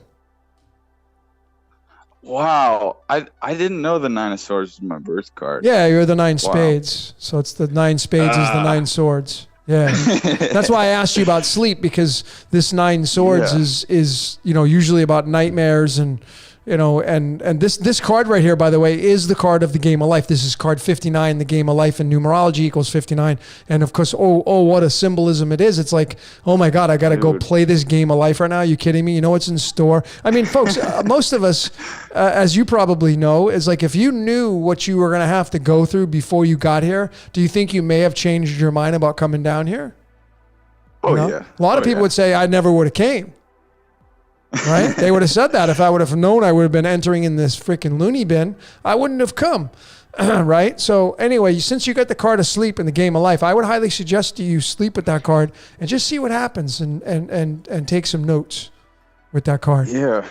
Okay? For sure. Yeah. But you want some direction. That's blowing my mind. Cool. Yeah. And then just if you get any complete crazy Because I've had a lot of nightmares in the past. Okay. All right. And weird ones, and they always change my direction in life. Like I had one. I mean, sorry if I'm taking up. Oh, it's okay. I don't want to take up. I would too much rush you. time, I'd rush you. I just have I'll just mention one of them, and one of them I had like a really weird dream that made me go plant-based, and I was working at Wendy's at the time, and like I had a dream that I was like eating raw meat. And it made me so sick. And I could taste it and everything. And it was just like, it was like a wake-up call, though, for me to like start going plant-based. I don't know if anybody else has experienced something similar. But yeah, I mean, do you have any advice, though, about trying to build your own wealth, maybe? Absolutely. I can offer you a few things. Yeah, I can offer you a few things. Sure. Number one, as I have offered so many times to people, is if you're struggling financially, if you're not where you want to be in life, if you feel like you're not following the right code for you, maybe this is the message you're supposed to hear. Part of your script, right, is that there's a course on YouTube. It's absolutely free. It's called Born Rich. The gentleman who created that course. I was going to listen to that. Yeah, man. It's Bob Proctor. He just passed away not too long ago. The guy was a freaking powerhouse. Sad to see him go because he was definitely living out his code. But the fail on most people's parts is they just don't follow through. And what I mean by that is, if you're going to take on that course, you got to watch it every day for the next year. If you go to Procter and Gallagher, which is his company, okay, he's not there anymore, but Sandy Gallagher, the attorney that joined with him, she's now running it, I think. But if you go and you sign up for their course, it's like 18 months long. Every day. It's not like you go and like, oh, it's every freaking day. And that's how you change the way your mind thinks about money and your relationship with currency, because it's a currency, right? So that would be the first thing to do is go watch that. It's free. Download it, watch it. It's like 3 courses, it's about 11 hours in total. I downloaded it. I put it on MP3. I listened to it in my car. I turned all music off for about a year. That's all I did. And my life changed. That would be number one. Number 2 is go make a vision board. Most people haven't made a vision board. Go do one. Get a big poster board, some magazines. If you're a graphic designer, just make it in Photoshop. Put it on your cell phone, on the screen of your cell phone. You gotta look at this vision board all the time, huh? I said I got a little notebook. I try to keep notes in. That's cool. Daily notes, but that's cool. But we think in pictures. I need to get more like defined with it. Definitely. Yeah. We think in pictures. Yeah. So the vision boards are great because if you're constantly looking at that vision board, you're going to be reminded of what it is that you want to do. And I have recommended vision boards to so many people. And I will bet my bottom dollar, the majority of people that I've recommended the vision boards, they've never done them. Never done them. Yeah. I don't know. It's like, okay, well, you want suggestions. I give suggested models and people don't use them. And then you wonder why the life doesn't change. Right. So I'm not saying you, but I'm just being in general. But that would be my two things. Yeah. Watch Born Rich for the next 6 months to a year. Do your vision board and look at that vision board every day. Be grateful for it. And then you got to believe that it's going to come true. Use your imagination. You got to believe the vision board's going to come true. All right, man. Sound good? Yeah, thank you, man. You got it, brother. I've been getting so many like messages with this recently, and like, Cool. I even have Jupiter in my first house, so like, Dude, that's I feel like I expansion can on the make something personality. happen. Yeah. What's your rising sign? Yeah. A Cancer. Okay. You may be. So I kind of have like 2 moon signs. It's like. Okay. And You may then be. I have You. an Aquarius. What's your, what degree is your ascendant at? Your rising sign? Do you know the degree? Okay. No, you don't. Okay. I know my birth time is 2:42. Yeah, that doesn't so I help. know But it's, no, like, but I'm in the saying because afternoon. because I'm saying like I have 2 rising signs. I have Scorpio and Libra, and it's both. It's a blend of both. That's what I'm saying. You have Cancer rising, but you may actually be Leo rising or a Gemini rising. Just I don't know. I don't know where you sit. You have 2 because of like 1 in like Vedic astrology. That's correct. Too? Yep. I'm a Gotcha. Libra rising in I've Vedic. been- Yeah. I've been a little confused about that too. I kind of want to get more. Well, you're in luck Vedic because I got my astrology. course. I got my course coming out. It's going to be affordable for mostly everybody watching this. I know a lot of people are Nice. waiting for this. It will show you. You don't even need to get any readings anymore. It'll show you how to decode yourself at the deepest levels and really go into the Vedic astrology. I'm going to show you how to do it. So easy once you know the tools and Western numerology, life path, human design, Enneagram, personality types, the whole 9 yards. Yeah. Don't you didn't you already put like something like that out? Yeah, I have on a the How to Decode- Synchronism Society. No, I have how to decode yourself No. on my channel. That's the very basic fundamentals, but it is like 10 different Okay. layers. Yeah, Mayan astrology and stuff like that. But no, this is going to be my most detailed system. It's called life coding. I've been working on it for a very long time, so I'm pretty jacked to get it out to all of you. Nice. Okay. Yeah. Thank you, man. You're welcome, Appreciate man. Yeah, well, sleep with that card. Let me know. DecodeYourReality@gmail. Send me some feedback if you get any good downloads. Gotcha. I will. For Okay, sure. brother. Thanks for calling in, man. Much love. All right. Much love, man. Take care. Bye. All right. So if you resonate with that, if you're financially not where you want to be, if you're not waking up in the morning and be like, I can't freaking wait to start my day. I don't know. Some folks, I love my sleep. I have made this public so many times. Sometimes I'm like, I can't wait to go to bed. That's how good my sleep is. But when I'm sitting decoding and I'm in a rhythm of decoding and it gets, because I go to bed late, 4:30, sometimes 5 a.m. Sometimes I go to bed at 3, but I'm definitely a night owl, right?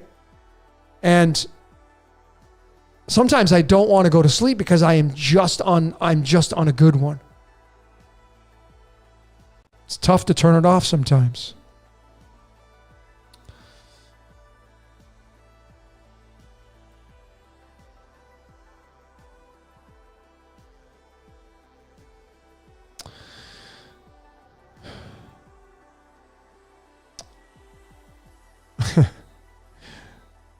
We have a character in here. CR says, if this is the dude Zach wants to debate, we're not debating, we're collaborating. So there's a big difference. He doesn't realize what a slaughter it's going to be. I don't know if you mean me or him or whatever. I don't know. Maybe CR wants to call in to clarify what he's talking about. I'm not sure, but we're collaborating. That's at least how I'm treating tomorrow's live podcast here on YouTube. It's a collaboration. I think even Zach had said that as well. And there will be no persuasion. I can tell you that right now. There will not be any persuasion. Not on my part. If he can try to persuade, but it's not going to happen. That'll get nipped in the bud because there will be no persuading of what I have found in my discoveries. Just I stand where I stand. He stands where he stands. If we can just come together and collaborate. That's the whole reason why we're coming together is to collaborate. And I really have high hopes because I'm doing this podcast with Zach to collaborate, not for me. I'm not doing it for subscribers. I'm not doing it for personal. I'm doing it for the betterment of the world, ladies and gentlemen. I'm doing it to help humanity. I'm doing it to help the decoding world. That's my intentions. I'm putting that out there authentically to all of you. I am coming together and collaborating with Zach because I want to help the decoding world, whatever that looks like. So it's not a matter of my daddy can beat up your daddy. It's not a matter of I'm right and you're wrong. I'm going to leave all those notions at the door when I enter into this collaboration with him.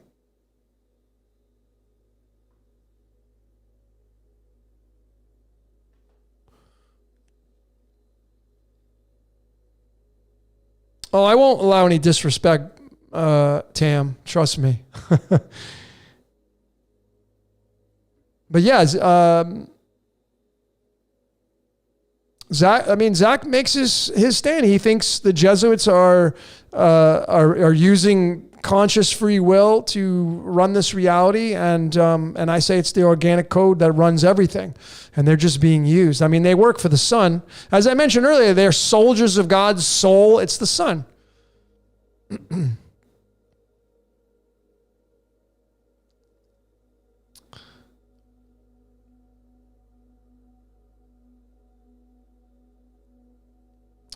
Multiverse is asking about the course in installments. I can tell you right now, the course that I will be coming out with will be priced under $99. I can tell you that already. I can already authentically tell all of you that it will be under $99, and it will be worth every penny you spend. But it will be affordable for mostly everybody, if not all of you.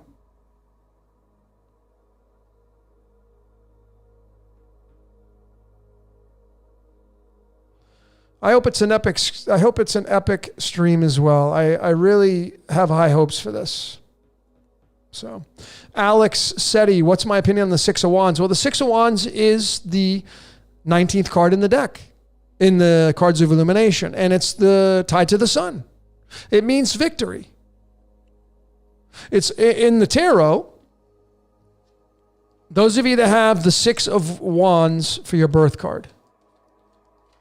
Let me get it out here. Let me show you the variation between the two.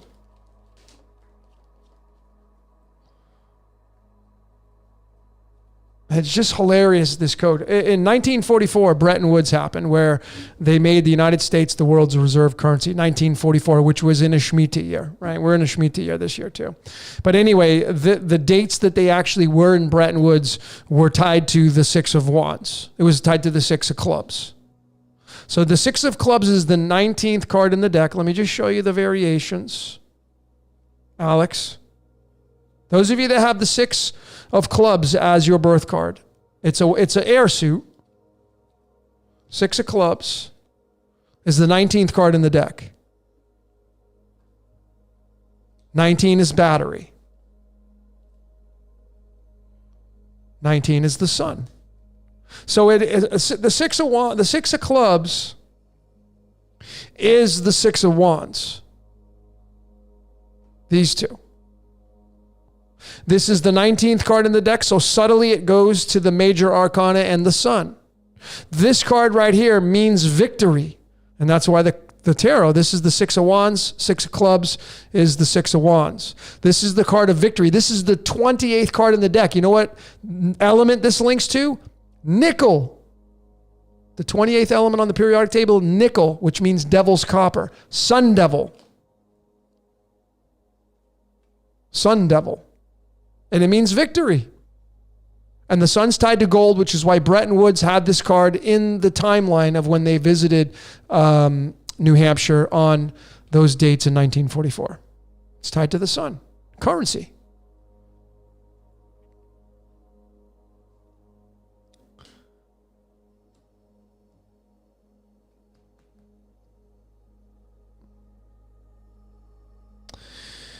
I have watched the original Westworld. I just watched the 1973 version of it, and yes, there was you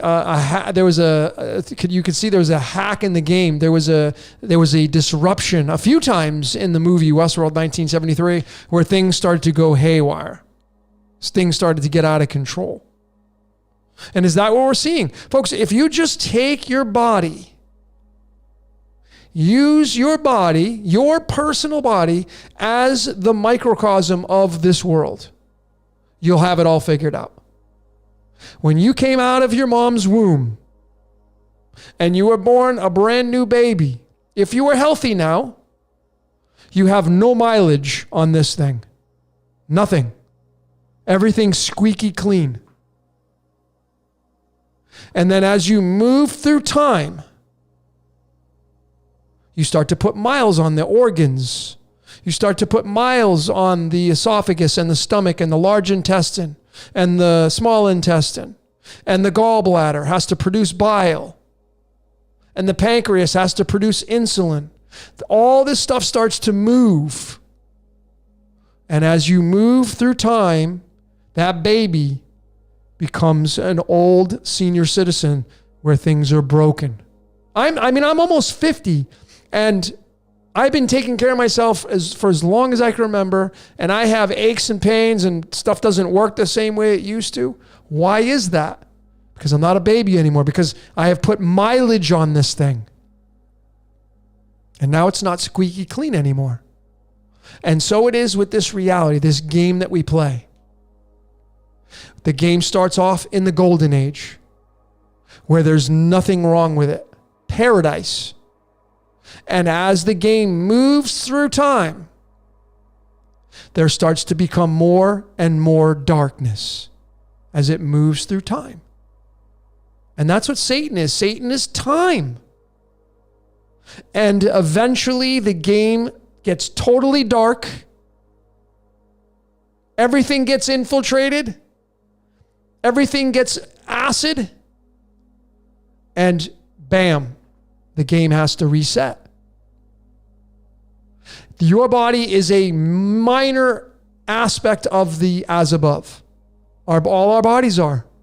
This game of life starts off beautiful and ends pitiful. And then it repeats again. I wish the majority of decoders would get these concepts, because it's that simple. When you buy a brand new car and you drive it off the lot, the last thing you're worried about is whether or not it's going to make the trip to visit Aunt Jemima an hour away, because it has no miles on it. You know the car, you have no doubt in your mind the car is going to make it on that hour trip or 5-hour trip. But you get a car that has 150,000 miles on it and you got to make a 5-hour trip, you may be having a little bit more fear in your life. Is this going to make it? Do I even have a spare tire in the back? The alternator belt's kind of loose. The electricity's not working in the car.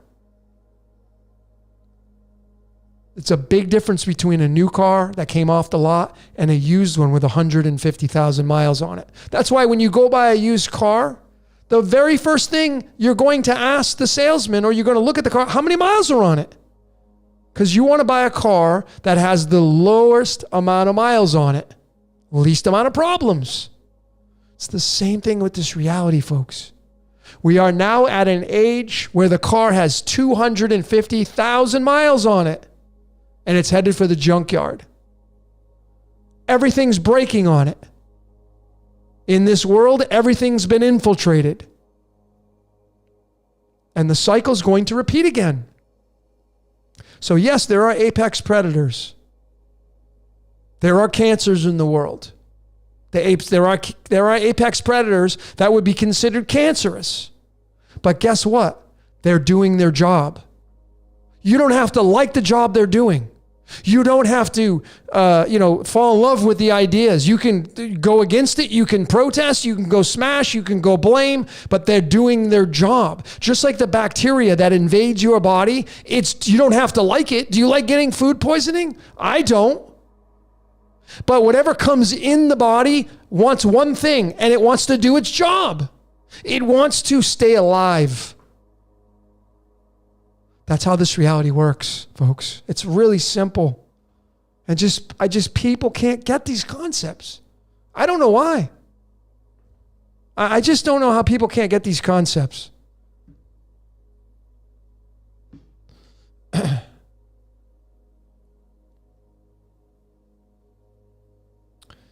I'm in Mexico.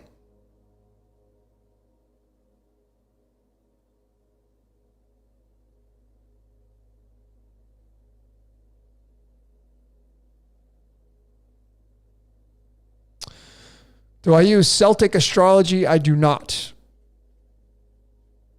I primarily use the Vedic and I use Western. Okay, we got another fall call coming in. Then I'm going to go to my sneak peek preview on this new Fibonacci cipher, and I want to show you how freaking dialed in this thing is. Oh, God.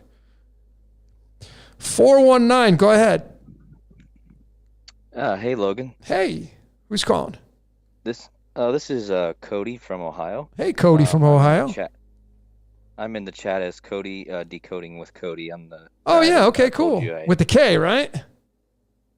Yeah, well, that's not actually how my name is spelled. I'm actually with a C, but I changed it to the K because of the significance I thought of. It's funny you were talking about the K earlier, and it's a powerful letter. Yeah, it's kind of why I changed it, but I like my original name with the C too, but I just like the K. Kind of like my alter ego, Cody, I guess. Yeah, cool. Nice. So what's your question, Cody? Well, I have a question. I was wondering if you ever heard of a guy. He's a non-duality guy. He's on YouTube, but his name is Rupert Spira. I have not, no. And like, you know how we do all of, I agree with you completely on everything being, you know, coded and with an organic code, and how everything really points to one thing, right? It always points back to one source, and we don't really know what this. We can't really describe what the source is, but the point is we know that there is that one source, you know.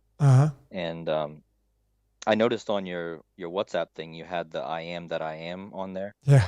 And so the Rupert Spira thing, I was wanting to see if I could read you a quote by him and just see what you thought. See what you thought about it. Go ahead. All right, here it is. It says, "I am that which knows, or is aware of all experience, but I am not myself an experience. I am aware of thoughts, but I am not myself a thought. I am aware of feelings and sensations, but I am not myself a feeling or sensation. I am aware of perceptions, but I am not myself a perception. Whatever the content of experience, I know it and I am aware of it. Thus knowing or being aware is the essential element in all knowledge, the common factor in all experience." Interesting. Thanks for reading that. That's pretty interesting. Is that out of a book or? That's just one of his quotes online, but I really recommend people see, because I love decoding, you know, I love getting lost in the content of our reality, like, because he pretty much breaks down experience like a TV screen, right? Right. And he says that, you know, whenever you're watching a movie, you're always just watching the screen. There's always only the screen, right? You know what I mean? But the image that comes on the screen is still the screen. It's just a landscape that's appearing on the screen. Yep. So if you think you're watching the image, you're not really watching the image. You're still watching the screen. So you can either, you know, it doesn't matter how you can take a different perspective. You can say, okay, well, I'm watching the movie, but in reality, you can pretend like you're watching the movie, but you're really still watching the screen, you know. And so I love the way that he, you know, whenever I get too into my decoding, because I'm, you know, my videos I've been making this last week have been, you know, I dive deep down the rabbit holes of decoding for sure. But sounds like fun. Whenever I feel, whenever I feel though like I've like overwhelmed my content of my experience, I kind of always go back to his videos to kind of like really just kind of forget about the content for a minute and just get lost in the I am, or the I. He calls it the I, you know, that thing that is aware, you know, that essential nature that's kind of at the basis of all of our content. Yep. So yeah, I just really felt led to share that on, you know, with also not with just you, but with everyone else in the chat, and because it really it brings me a lot of peace when I'm getting lost in the content of everything. Yeah, very nice, Matt. Have you listened to the 4-minute video that I have called "It Thinks"? No, I haven't. You mentioned that earlier, and I thought, oh well, I haven't seen that. It kind of sounds like what I just described, to be honest. Exactly like that. So you may want to go. It's called "It Thinks," and if you just go to the search functionality on my website, on my YouTube channel, it looks like I use the "It" logo from Stephen King's book, so it's white and red. You can't miss it. It's only 4 minutes and 4 seconds long, but it's some of the greatest philosophy I think that is out there. And the guy who says all this stuff, he just asks you to consider. He doesn't say that it's absolute. He just asks you to consider the notions that it's, that it's you that have the thoughts, but it thinks and you have the thoughts. Right. Yeah. Yep. I get it. Yeah. It's definitely like, it's all about that kind of that non-duality aspect. It's kind of, that's kind of what I always go back to is, there's the duality, but that has to be placed on top of the non-duality. You know what I mean? Yep. It's kind of like when you have a blank sheet of paper that you want to draw on, you ultimately have to have a blank sheet of unadulterated paper so you can actually draw something on it. That's right. And so I understand exactly what you mean. I'm definitely going to watch that video. Yeah, please do. Anybody else that resonates with that? Thanks for calling in from the great state of Ohio. Yeah, appreciate you calling in, Corey. Yeah, appreciate it. All right, cool. Much love to you over there. Take care. Thanks for calling in. Yeah. So that was a great passage, and I totally resonated with it because it's you that has the thoughts, but what's thinking? And that little voice in your head, if you're like me, I've been talking to myself as long as I can remember. I have full blown out conversations with myself. And it's just really funny because, as I have said so many times before, I'm a huge fan of this personal development company called Landmark, which is where the It Thinks come from. Werner Erhard, the great philosopher who created Landmark. If you ever have a chance, I know they just opened up their courses. I may go back and do, because I know they're on the West Coast right now and they open them back up live, and I really am itching to do the course again. It's a 3.5-day course. It is a absolute game changer to do. It's about $700 or something, $600, but it's, oh my God, it's just so amazing. And, they'll tell you through Werner Erhard's teachings that you're never going to get happy because constantly are pursuing things like, oh, if I do this, if I break up with this person, if I get married, if I have kids, I'm going to get happy. And then you get there and then you're not happy anymore because honeymoon stages don't last. They wear off and you conform, and then you're chasing after the next big thing. So there's one piece of that, and then the whole aspect of looking good in life. Life's about looking good. And I have said so many times comically that, like, when you have a dentist appointment, the very last thing you do before you go out to the dentist is brush your teeth and floss your teeth. Why do you do that? Because you don't want to open up your mouth and the dentist is like, whoa, what the hell's going on, man? Do you even take care of yourself? But yet the day before that you didn't have a dentist appointment, you had all that food, you didn't sit there and brush your teeth and floss. Now, I'm not saying that everybody, but the majority of people out there do not do that. But before you go to the dentist, you will floss and brush your teeth like there's no tomorrow. Why do you do that? Because life's about looking good. You don't want to sit in the chair and the dentist is like, man, your teeth look like shit. And that makes you look bad. And that's the big driver in life, is about looking good. And you'll do whatever it takes to look good. And anything that encroaches upon you looking good and tries to pull you down about looking bad, and that means being wrong, you're not going to have any of that. Anything that you don't identify with, you will push away. That's your ego, your primal. That's the human being experience. And so, like when you talk to yourself, are you out in the store talking to yourself? Like I'm having a conversation right now? Are you talking to yourself? And if you don't do that only in the privacy of your own home, then you're trying to look good about it. Got one last call I'm going to take here. That's your ego. 352, go ahead.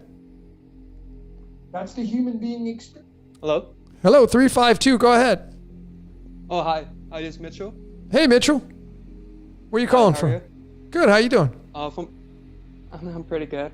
I'm calling from Florida. Nice, another Florida in the house. Great, what's your question, Mitchell? I'm actually from the Netherlands, but I moved to Florida, so... Great country. Yeah, it's pretty bad right now, but it's alright. Yeah, what's your question, my friend? Yeah, so I was watching your videos, and you were explaining about playing the game and stuff. Uh-huh. And I wanted to know your thoughts about the role of using the name in the system and how that comes into like playing the game, because if you believe in the identity that the system gave you and portraying that name as well, then you're essentially playing the game. Well, it's inevitable you can't stop playing the game because living life is playing the game. It's just how much participation do you have? So you can change your name all you want, but it's just going to be the it that's running you or whatever that looks like. That's just going to make you change your name. So it's inevitable. You can't escape it. So you think you can escape it. You can't escape it. You just have to make peace with it. Yeah, it's not necessarily about like using the name. It's more about like using it to like participate into the system. Well, like I said, I mean, are you talking about going to live off grid with, pooping in an outhouse? Is that what you're talking about? Not having electricity? Because that's not my cup of tea. I don't know about you, but. No, it's not my cup of tea. Okay, so if you got to pay bills, you're part of the system. Yeah, that's true. Yeah. Yeah, there's really no escaping that unless you live completely off the grid, off the land, and I'm sure even that you're still playing the game. And do you think how does, like, for example, like you have people from tribes, right? They're essentially like totally like not into the system at all. So how would they fit in the role of like conforming into the system? Are you talking about like off-grid tribes? Like, no, they're essentially like tribes in the world. They're like have never seen like how we live, right? Okay. Well, yeah. I mean, every human being is a battery. So the very reason why the biblical text has in there, be fruitful, be plentiful, go multiply, because this game needs players. So even if you're not consciously aware that this is a game, and most people don't, they are essentially giving off energy through their emotional responses of fear and love. So even if you're living off grid and you don't know anything about religion, you don't have a cell phone, you don't know what cards are, you don't drink wine, you're still giving off energy through emotional responses. So you're still part of the game per se. It's just, it's gradients. It's gradients. And also maybe the last thing, you were talking about cells and how they function and stuff and like longevity. I'm currently of the understanding that it's like an interplay between copper and iron and the utilization of oxygen within the mitochondria. So that's pretty interesting if you think about that. Yeah, ATP is, that's the exchange of energy, which if you go study photosynthesis, it's right in there. And photosynthesis is using the sunlight. Yeah, and basically complex 4, that's where oxygen becomes water and where ATP is created. It's totally dependent from copper. So that's pretty interesting. Copper is a huge thing. I have a copper vessel I drink out of. I have it in my refrigerator. Copper is a very good thing to drink out of. If you can get a copper container and drink water out of every day, absolutely. Copper being the 29th element, the 10th prime number. It's very important to have that in your system. And also, if you think about it, that copper has been depleted for multiple years into the soil, and iron is increasing massively. That's really interesting as well. Yeah. That's why probably most people also have diseases and stuff, but that's a whole nother topic. Depletions of these metals in our bodies are important. So but thanks for calling in. I appreciate and much love to you over there in Florida. Thanks for your support and your call. You're welcome. Thanks for your time. You're welcome. Take care. You're doing great. You're doing a great job. Thank you so much. I appreciate your support. Much love to you. So that's the thing is like, what are we doing? I mean, the Anunnaki story is the story about human beings being used to dig up the gold from the earth because the Anunnakis need it for their planet. Now, I know that's science fiction kind of story. Maybe it is true. But let's just kind of shelf that for a second. But what are we doing as a human being species? We are essentially taking the metal from the earth. Palladium and platinum and gold and silver. We're taking it from the earth where it was originally from, and we're moving it into electronics. A lot of it are in cell phones, computers. We're moving it from a natural place to now a electronic place, which is perhaps the Elohim, and that's the metals. It's really interesting how we're moving these metals from one thing to the next and going quantum. And that's a whole different story with the quantum. All right, let me just quickly go into my my short little sneak peek, my little preview here. Let me get into my preview. Hope all of you are ready. Here we go.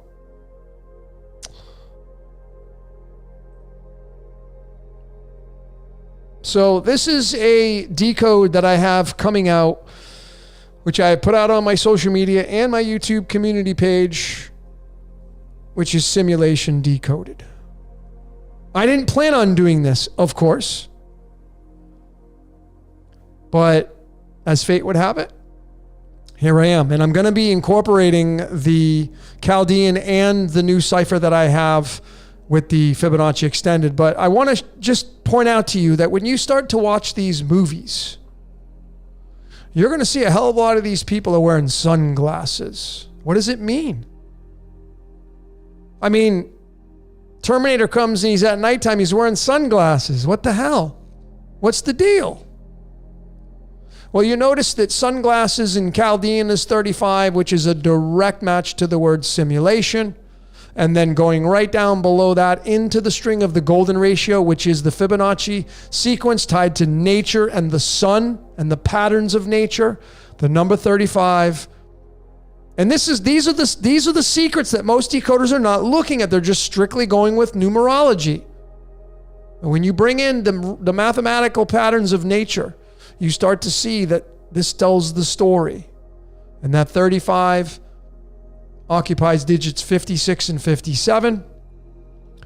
And that is a direct match to the words in the same cipher, again, to lights, camera, action. And remember, if you take 56 and 57, because that's what 35 occupies, it's going to give you an addition of 113. And 113 is the 30th prime number, and 30 is the rabbit card, which is going down into time, into this simulation. And Arnold Schwarzenegger said, "I'll be back." That's right. So let me just quickly get into this brand new cipher that I'm really stoked to share with all of you. And I do have an error here, is this letter, which Lambda 115 brought out. So please don't use this because unless you want to add it, this should be the number 8. This was a error on my part, but it should be the number 8 for the capital I. But I came out with this decode using the lowercase a through z and then the uppercase a through z, and using the Fibonacci numbers reduced down because they do get large when you get up to these higher digits, 52, 51. They get really big. So I reduced them all down, and let me tell you what a gem. I think this is going to be my favorite cipher to decode from. But look at what we have here, the words heaven and hell. They total to give you the number 56. We go back here, and what's 56? Lights, camera, action. So there really is no separation. Heaven and hell it's the same thing, folks. It's the recycle process. It's good cop, bad cop. And, hell, what's interesting about hell is 26 is linked to the element iron, and that's what we all have in our blood. And of course, in the original Hebrew spelling, the Yod-Heh-Vah-Heh is 26. The word Jehovah is 30. So it's the same thing. And they both start with the letter H, and there's your 33. So what about this word simulation? Because this upcoming decode I have is on this topic, simulation. Well, simulation in the Fibonacci extended cipher is the number 60. And when you bring the number 60 into the string of the golden ratio, it occupies digits 68 and 69. And when you add those up, you're going to get the number 137. And 137 is the 33rd prime number, which is linking right back to the sun. Again, of course, 137 is tied to the 56th element called barium. So we started with the simulation. We went to the string of the golden ratio, measuring nature and the nature's patterns of the Fibonacci sequence. We added these two digits up, we get the number 137, and that being the 33rd prime number, and the 137 is the average weight of barium. Barium is the 56th element. It goes right back to lights, camera, action, because we live inside of a movie. We live inside of a simulation. And that simulation needs players because it's the wolf that needs the energy. So the wolf would be the sun and the moon and the stars and everything outside of this physical reality. The sun and moon, they give off light. As Santos Bonacci says, they're portals, whatever that looks like. But a projector kind of tells us the story of what man makes of the as above. The as above being the sun, the projector giving that projection and the light that comes out of it, playing the movie, and it's a simulation. Whether you like the Masons or not, they do come out and say, row, row, row your boat gently down a stream. Merrily, merrily, merrily, merrily, life is but a dream. And you feed the wolf. Remember, the word matrix equals 17 in the Chaldean. The word life equals 17 in the Chaldean. The word fish equals the number 17. The word gold equals the number 17. And what is the sun? See, you're feeding the sun because that's what's giving the simulation. And it's the wolf tied to the sun and moon, which run the stock market, cryptocurrency, and this reality called life. So is it really just a dream that we're living in? I think so. I think the cosmos is having a dream, and lucid dreaming comes in to this. Lucid dreaming is 42 in the Chaldean, tied to the word reincarnation, tied to the word wonderland. It's all tied to that 42. And the dream is 18, Jesus is 18, Christ is 18, and 18 is the number that's associated with the 61, which is the prime. 61 is the 30 and 31, which we go right back to the 30 and 31. Oh, I don't have it here. Well, I guess I'll have to skip that part. But anyway, moving along, the word movie. So being in a simulation, we're in a movie. We're in a movie. Whoops. And when you take that number 35, you know it's linked to the word simulation. It's linked to the word sunglasses because we're in a movie. And when you bring that 35 into the string of the golden ratio, once again, 56 and 57. There's that lights, camera, action. Because we're in a movie. That's what it's telling you. 56 means we're in a movie. That's why they run simulations on the world stage. We're in a simulation. It's just all fractals. And last but not least, this was a dead giveaway. This is the 57th element called lanthanum. It means to lie hidden. And right there is the truth staring you in the face. The movie is 35, occupies digits 56 and 57. This is the 57th element. Look at what it uses. Look at what the Royal Society of Chemistry uses for their depiction of this element. And the reason why they're going to, if you go study this, because they use this element for the lenses of a camera. That's why they have the picture of that. Think about what I'm showing you here. This is organic code staring us all in the face.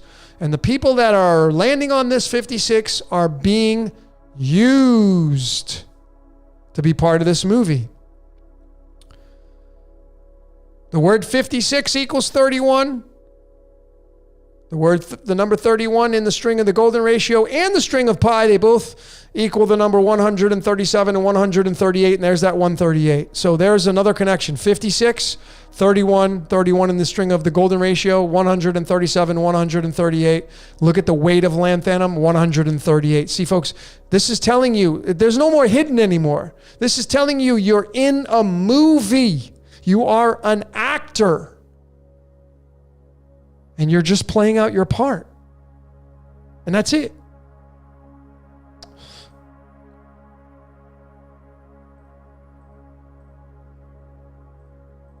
That's it. So that was my little sneak peek using the new Fibonacci extended cipher. And I have so much more to show all of you. And again, those are the decoding methods. Those of you that are new, those are the decoding methods that I use. This is my methodology. A lot of decoders are starting to use that. But these are the pieces of ammunition that I would use to support my case on mankind being used.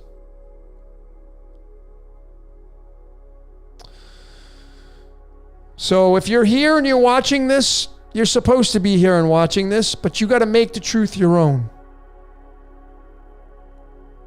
I got a funny little story for all of you. I haven't come out with this, but this is a funny story. Now that you know the 56, when you see 56, it means simulation. It means it's not real. It means it's bullshit. It's a movie. Stop giving that stuff your energy. And those things will disappear. May take some time. But if you start to fight and push, they will continue to come at you. I'm not saying don't go fight and push. I would never tell you what to do. But I will tell you how magic works. Straight up 101. Whatever you resist will persist. Whatever you give your attention to will give you attention back. And it's very possible that we are all living our own fractals. And whatever you believe in will become your reality. My life personally, I can attest to this. One of the reasons why I came to Mexico is because I didn't want to be in the United States anymore. For various reasons.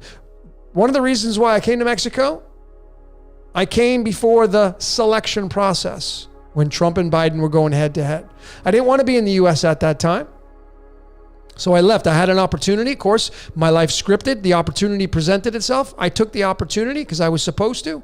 Got to Mexico and I was shown my code why I was supposed to be there. Many times over, I knew I was right on track. And now I'm still here.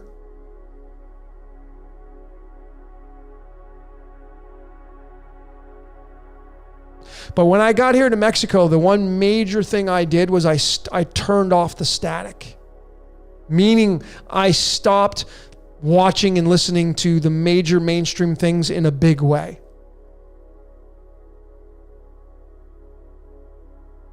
I don't get anything back from this stuff. And just remember how magic works. You see, if everybody stopped watching television, what would happen to the stations? They would go bankrupt.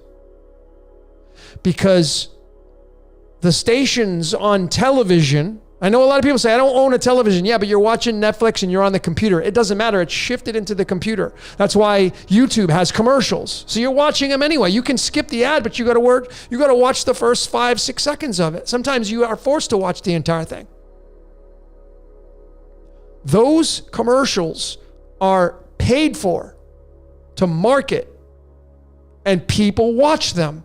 And these companies, when they market, they get attention from people.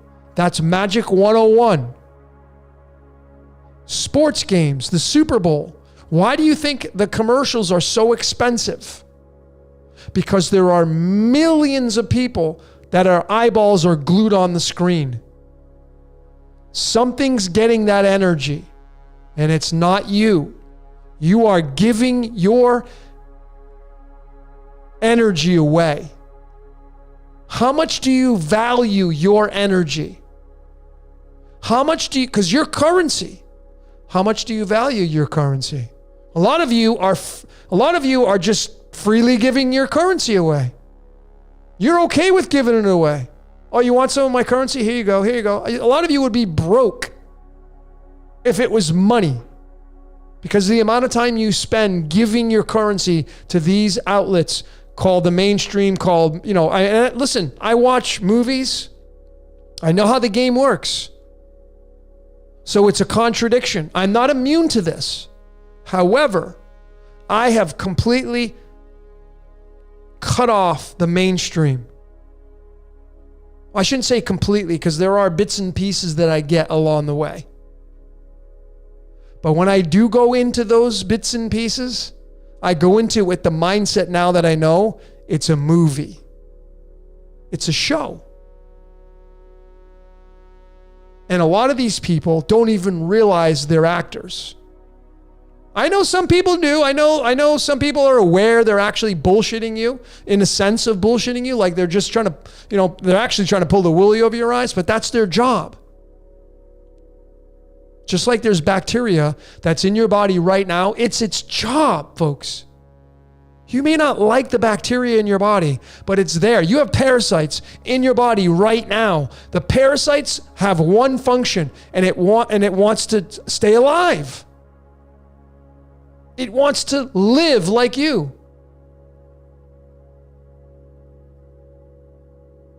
That's what parasites are. There's parasites in your body right now, and the only thing it wants to do is live just like you. Doesn't want to die. It just wants to survive. So every Darth Vader on the world stage today, every evil person just wants to survive just like you. And it is afraid of you. It's afraid of you. And what I've realized with absolute certainty, I know this as a fact now.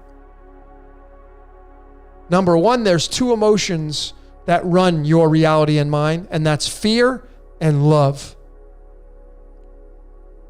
Fear and love is the duality inside of us all.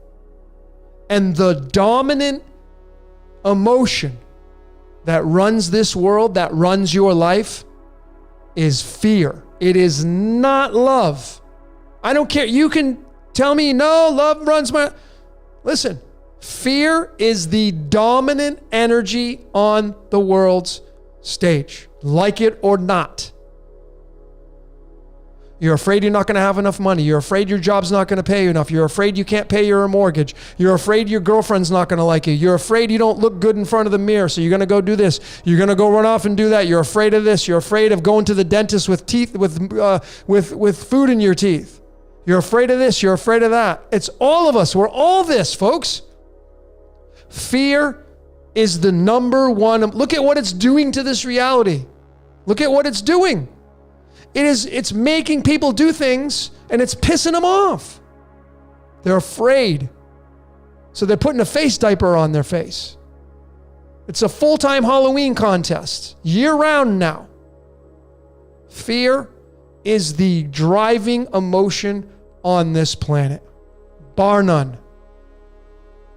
And that's because of one situation. Life is about looking good. You think about love and what it does as an emotion. And don't get me wrong. I know love is important. It's a balancing act. But I'll just give you an example just to support what I'm saying. When you get into a relationship, a partnership with somebody, and you remember that time when you met that girl or guy, and it was fireworks, and you kiss for the first time, you hold hands, and it was like that hand, you felt that hand for the first time, put your arm around that person, you had sex with that person. You go through what's called the honeymoon stage. All of you have been there that have been in a relationship. You'll skip school, you'll call in sick to work just to go be with this person. That's love. Then that love gets old. Time, which is the devil, time makes you conform to that love. And that love makes you complacent. I see so many relationships. People come together, they're in great shape. And then you give them 2, 3, 4 years and they like gain 20 pounds. They let themselves go. I see it so much. What happened? Why did you get complacent? Well, you know, I'm in a relationship. And then you get out of that relationship. You get a divorce or you break it off. What do I see? That person that hasn't worked out in 5 years is in the gym sweating it out. Got to look good. I got to get rid of these 30 pounds. I got to go back out on the market. You're afraid that you're not going to look good enough for the next partner that's going to come into your life. You're not doing it out of love. You're doing it out of fear. So when you get in a relationship, love, you get complacent. You slow down. So as beautiful as it is, and like I said, I'm not poo-pooing on it. Please be very attentive to what I'm saying here because it's love and fear that runs our lives. But fear is the dominant energy on the world stage. And that's because life's about looking good, folks. That's it.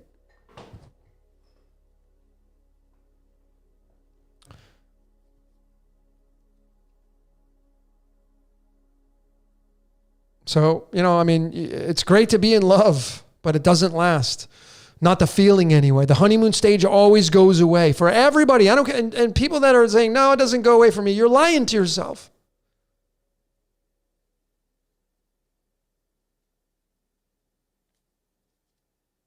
Afraid you're not going to be good enough. You're plucking gray hairs out of you. Like you're afraid to get old. I see it a lot in the women. They're getting these plastic surgery and the wrinkles and Botox, and they're afraid to get old and fixing this and do. They're afraid. Fear. It's not love that's doing it. It's fear. And that's what's controlling this reality. People are giving into fear. Oh my God, what if I get sick and I die? And what if this? Oh my God, another, and I got to get a booster. And it's like fear. And the majority of people have bought into that magic spell. They've bought into that movie. And that's why it's still there. See, once people rise up and say, this is bullshit, and they push back on it, of course, yeah, there's going to be suppression and there's going to be repression and there's going to be a lot of static that's going to get on the world. And then, you know, you have maybe a civil movement, but that's chaos and order at its finest. I don't think people realize like chaos came in and now there's got to be order. Order is next. Order has to come in because it goes in cycles. If you just look at the sun, you'll know everything. The sun rises and it sets. The sun rises and then it sets. Whether it goes up or moves away, it goes to a pinnacle and then it goes down. If you smoke if you smoke some cannabis, you start off sober, you smoke, you get high, and then you come down. You snort a line, you get high, and then you come down. You drink some wine or a beer or alcohol, you get a buzz, and then you come down. You're born as a baby, you grow to your prime, and then you come down and you die as a senior citizen. Everything moves in that kind of cycle. It's really simple.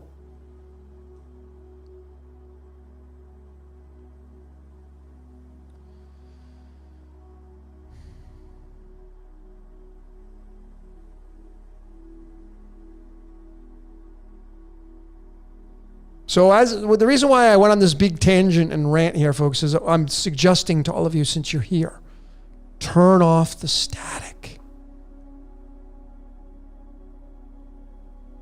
How much is your currency worth to you? part of decoding your reality is decoding yourself to the deepest level of where is your energy going? What's getting it? If everybody in this chat room turned off the mainstream completely, your life would get better. But some of you are so addicted to that fear-based stuff. It's like a fix for you. And I know from experience. So I'm not just saying it because I read it in a book. I've lived through it and I see it all the time. Decoding is much different than giving your energy to the mainstream. Like, you can decode when you have a neutrality standpoint. These apex predators on the world stage, you can decode them without getting mad. They're doing their job. You don't have to like it.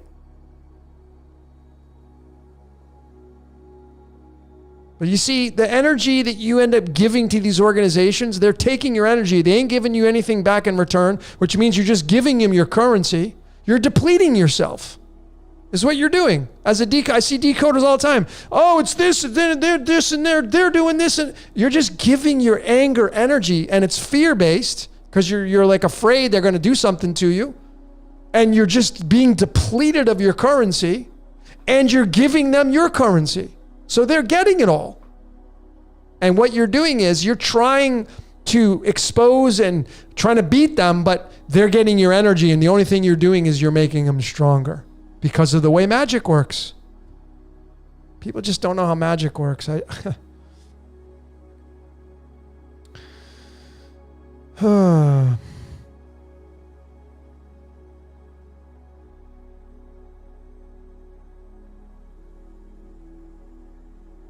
life has been so amazing since I turned off the mainstream. Came here to Mexico. I live 2 blocks from the beach. All I do is decode, socialize with some of my tribe here, the Syncretism Society, go to the beach, go to the gym, take care of my temple. It's not going to be here forever. Live in a huge, huge state of gratitude. I love animals more than people. I'm constantly looking out for insects, not to step on them, not killing them. That's my life. Giving pledge to everything that deserves my attention, that gets my attention.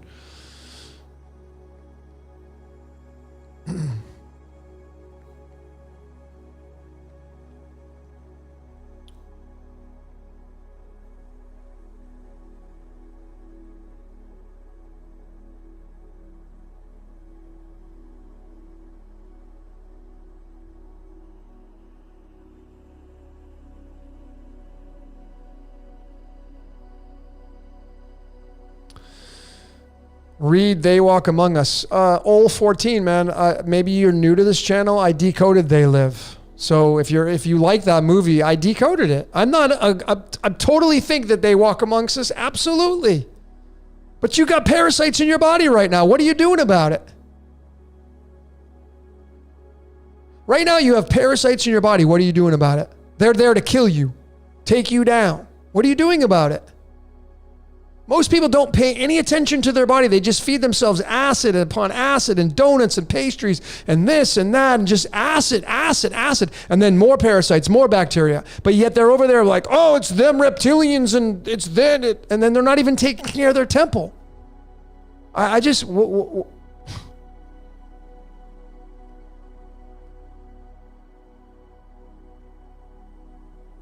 decoded They Live. Go watch it. And I'm not saying I'm right. These are my truths and my opinions. I'm purely giving you material to think about. Essentially, you got to make your truth your own. I did want to say something that was really funny. I wanted to tell all of you this really funny story. I'll make it quick. I want to get back to some of your comments. So, as most of you know, if not all of you, I was born and raised a Jehovah's Witness. I was raised in when I was born. And I went till I was about 16, and then I got out. I decided at 16 years old, I was done. I don't regret any of it, but nonetheless, I've decoded a lot of that religion. And what I thought was really funny is they have a songbook. So before every meeting, it's not called church, it's called the meetings. I would go 3 times a week, Sundays, Fridays, and Tuesdays, and then go out and knock on your doors on Saturdays.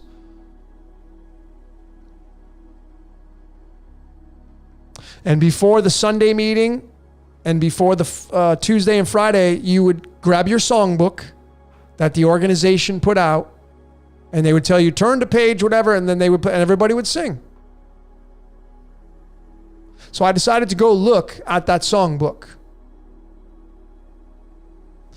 And I guess the comedy, all I could do is laugh at this,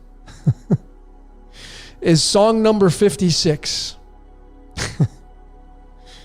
Song number 56 is called Make the Truth Your Own. I kid you not. That's a fact. Song number 56 from the Jehovah's Witness songbook, from the religion I was raised in, is titled Make the Truth Your Own. And when I started to say that, and I have been saying it a lot longer than I knew that was song number 56. I didn't know that. I just found that about a month ago. Yet I've been saying make the truth your own for years now.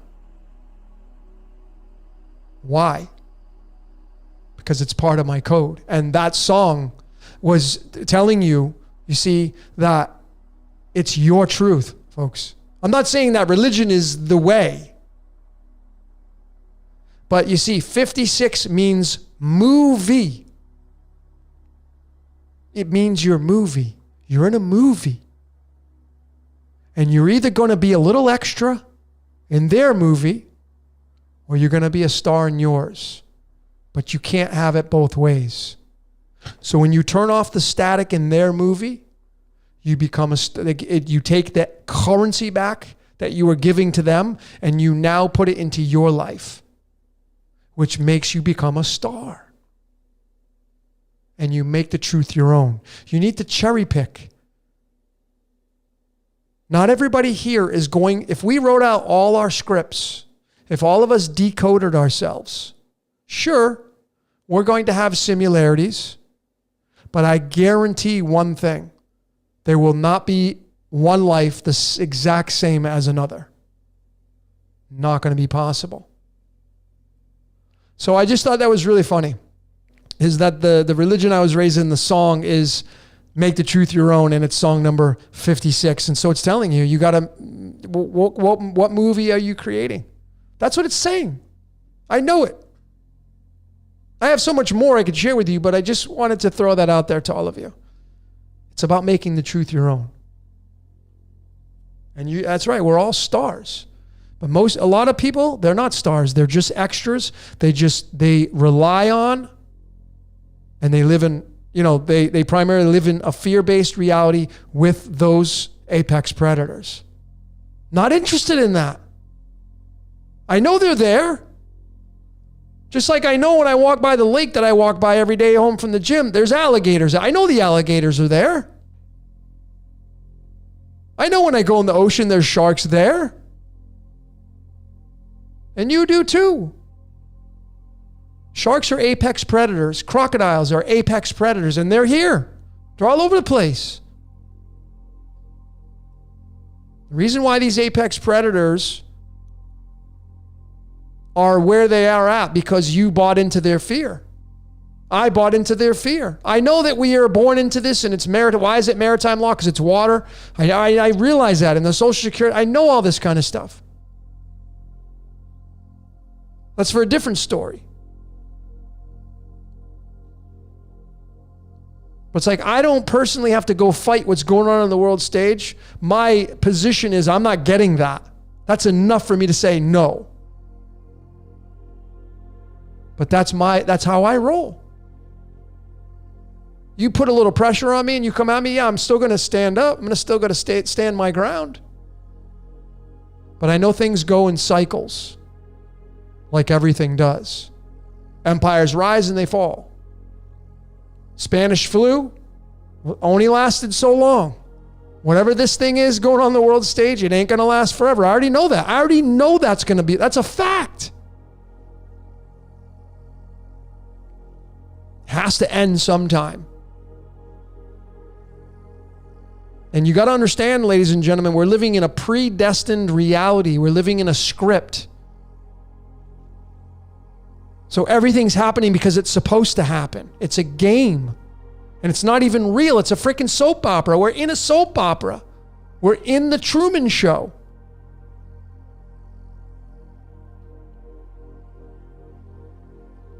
I think the Truman Show was 60, which is Feed the Wolf. Or it's ridiculous in that new cipher I have.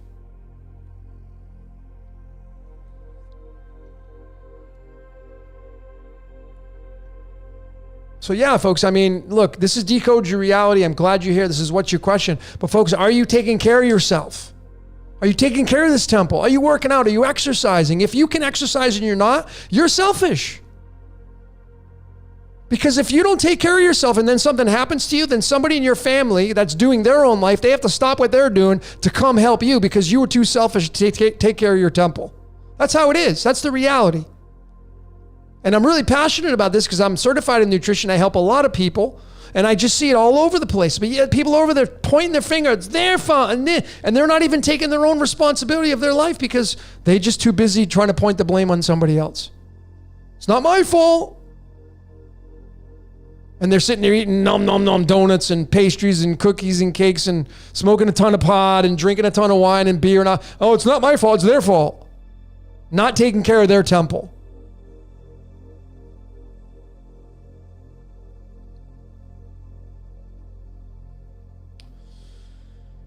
Oh, that's my rants tonight. Okay, let's get to some of your comments.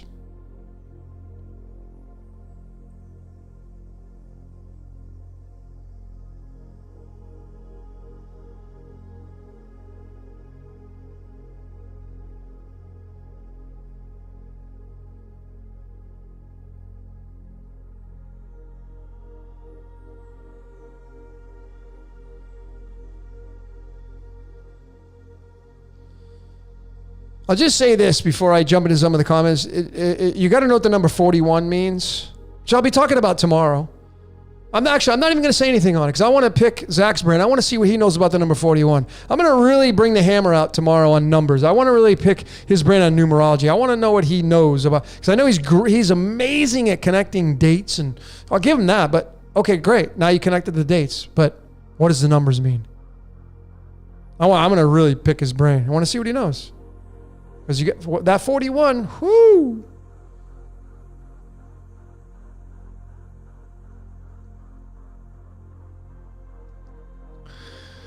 All right.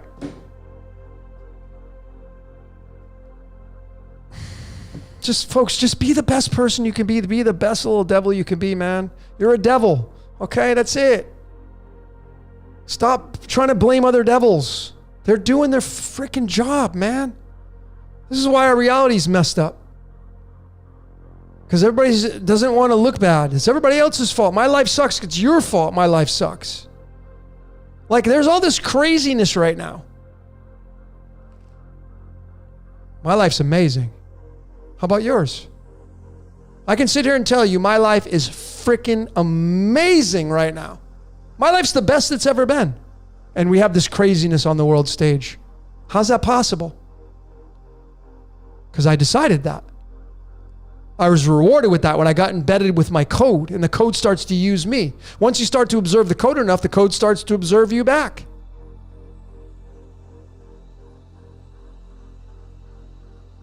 Don't let anybody tell you what you got to do. And like, these are all just suggestions, but don't let anybody tell you, hey, you should do this or don't. But make sure you take care of yourself. Be the best person you can be, folks.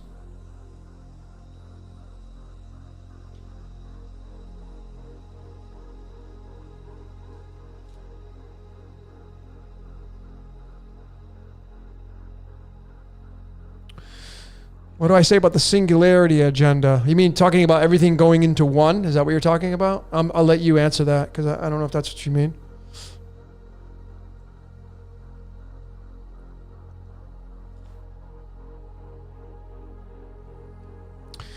CRs, how to start. Some of you are great at starting things, but you're horrible at finishing them. I get that. I've done enough charts now. I see that, and I've observed it in my own personal life. Perhaps you need to manage those weaknesses. So you got to really just Do your strengths. And then you got to decode yourself. So like now you're thinking like, okay, well, what are my weaknesses? And you got to be authentic with yourself. What are my weaknesses? Well, I procrastinate. Why do you procrastinate? You might procrastinate because you're too afraid that what you put out there is going to get critiqued and you may not like what you're going to hear. That may be the reason why you're not following through. Well, I speak from experience. If you are a procrastinator, you got to figure out why the hell you're procrastinating. Maybe you're just not doing what you really love to be doing. I could decode 24/7. I love it that much. But I have Rahu in my third house in Sagittarius. All it wants to do is decode. Sucks the life out of me. I have to stop. I have to shut it off consciously and know that's what's going on. But that's what I love to do. It's using me for that code.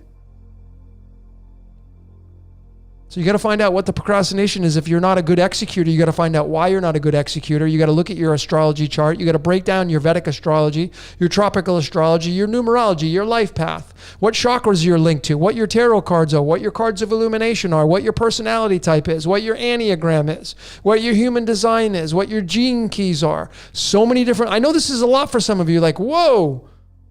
Yeah, but folks, it's that important. That's your blueprint. That's your cheat sheet to life. So if you want answers, start decoding yourself.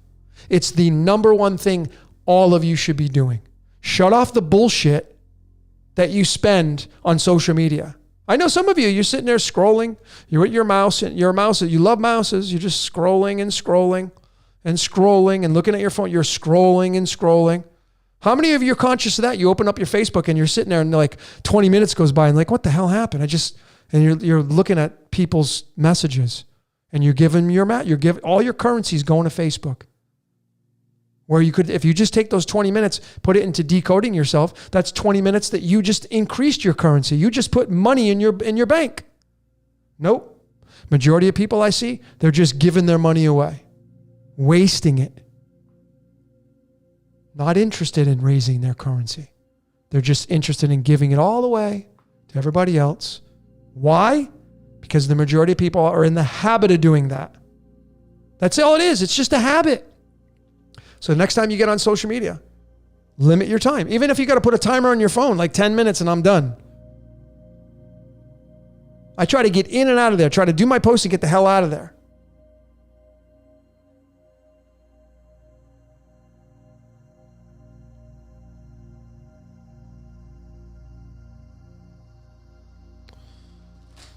All right, so let's pull a few cards here. I'm gonna probably go for another 30 minutes. Let's pull a few cards. Chris Topher, let's get a card for you. I'm gonna be like a machine gun, so don't expect me to like be a little halo around my head and just but I'll do my best. So here we go. Chris Topher, you got the Five of Swords, 5 of Spades. This card right here is like tied to the game of life. 5 of Spades is the card of the Illuminati. The Bavarian Illuminati was born on May 1st. This is the May 1st card. Think about what I'm showing you. This is a May 1st card right here. Bavarian Illuminati, the founding date. But this card right here is like, doing whatever it takes to win the game. So, Chris, what's going on in your life? Are you having to do that right now? If you need more information on that, 5 of Swords, Teach Me Tarot. Just go check it out and you'll get it.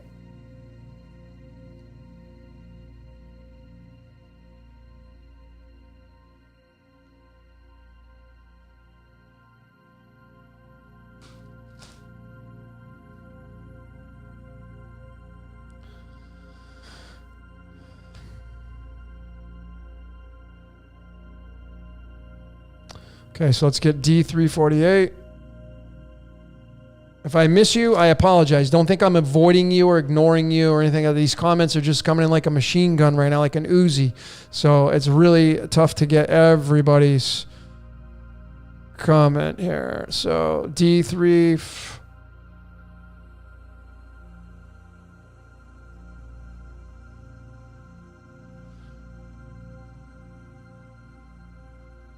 D348.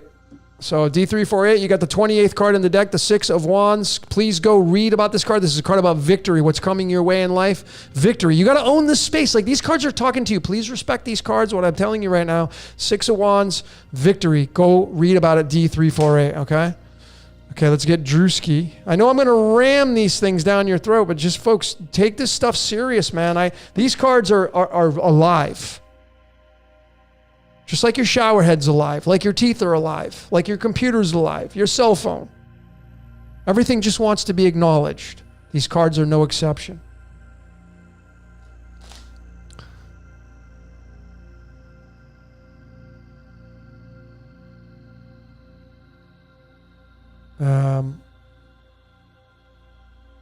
Damn, who did I have?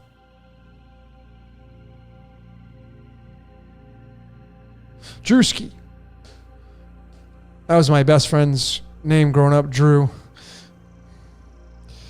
So Drewski. So you got the 7 of Swords. This card right here is about deception. So either you're deceiving somebody, and you got to be authentic with this stuff, because we all are inauthentic human beings. So when you pull up these cards, don't be like, oh, it's not me. Don't try to look good. This is about deception. So either you're being deceived, you're being fooled, someone's trying to pull the woolly over your eyes in a fun sense now, or you're doing it to somebody else. And you're going to remember what you're doing. Just be authentic with yourself. Okay, Drewski? I hope that makes sense. If you need more information on that card, just 7 of Swords, Teach Me Tarot. Pamela Swan, you're next. Let's get Pamela Swan.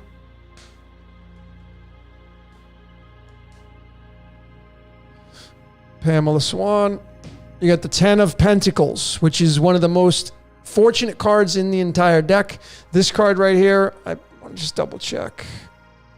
Yeah, it's the 74th card in the deck. This is Feed the Wolf. 10 diamonds tied to the card 36, which is the sun. This right here, do some sun gazing. This right here, I mean, what's going on in your life, business, and again, folks, when you get these cards show up, it's like, own it, man. Fake it till you make it. 10 of Pentacles. Fortunate blessings. Whatever's going on for you. Who is that for? Pamela Swan. Fortunate blessings in your life. Are you owning that space? Maybe you need to own that space in order for the fortunate blessings to come. These cards always tell the truth. Always. Just respect them. I do.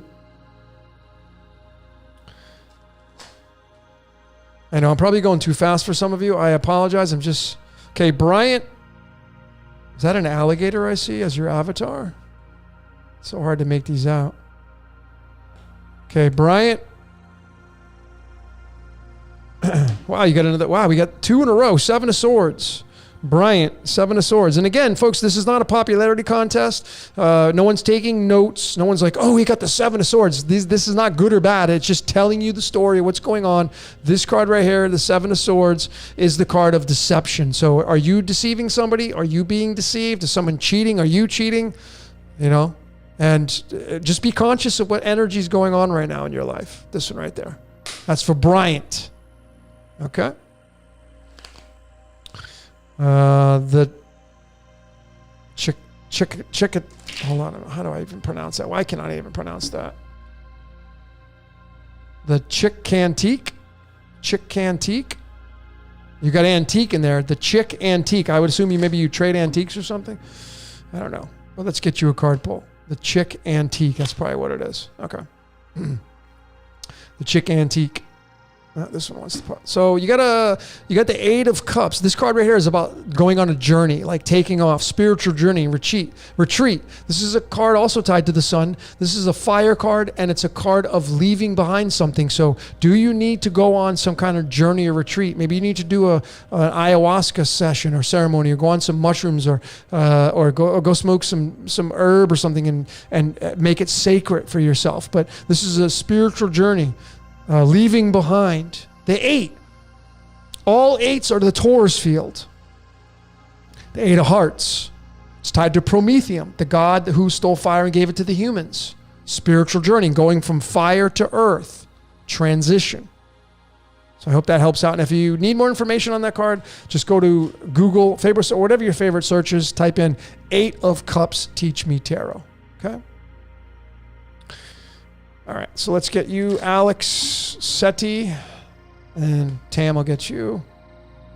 So Alex, you got the Lovers card number 6. 6 is the first perfect number, of course. 6 days of creation, which is why this is the Lovers card. So do you need more love in your life? Do you have love in your life? Are you not paying attention to your partner? Are you requiring a partner?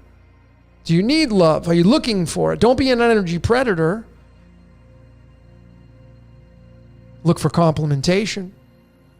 But if you're single right now and you want to start a relationship with somebody, but you're sleeping in the middle of the bed, maybe you want to move over because you're telling the universe, like, well, there's no room in the bed because I sleep in the middle. You need to move over. Maybe leave a toothbrush out for the new person who's going to come into your life. Maybe clean your closet out and get a space open for your newly found partner that's going to be coming your way. Something to think about anyway.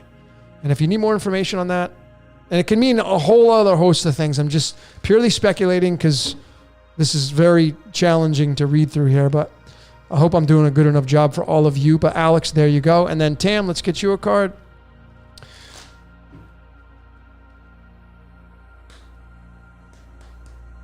So, Tam.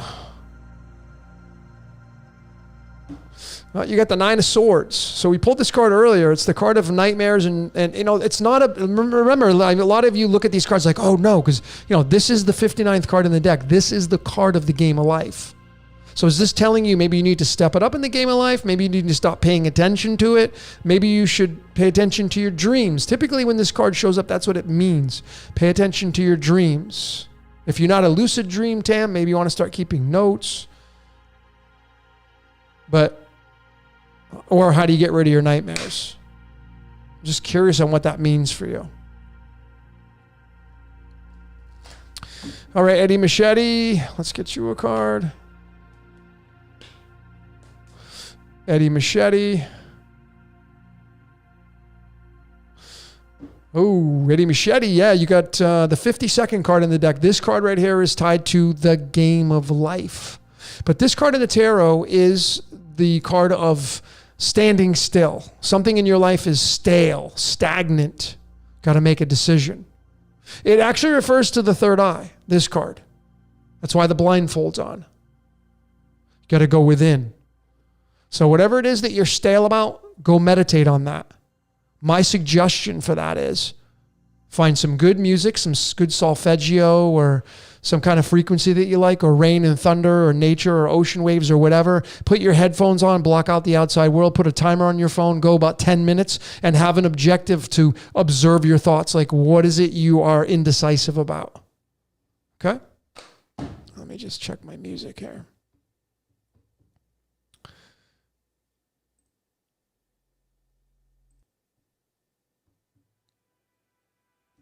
Okay.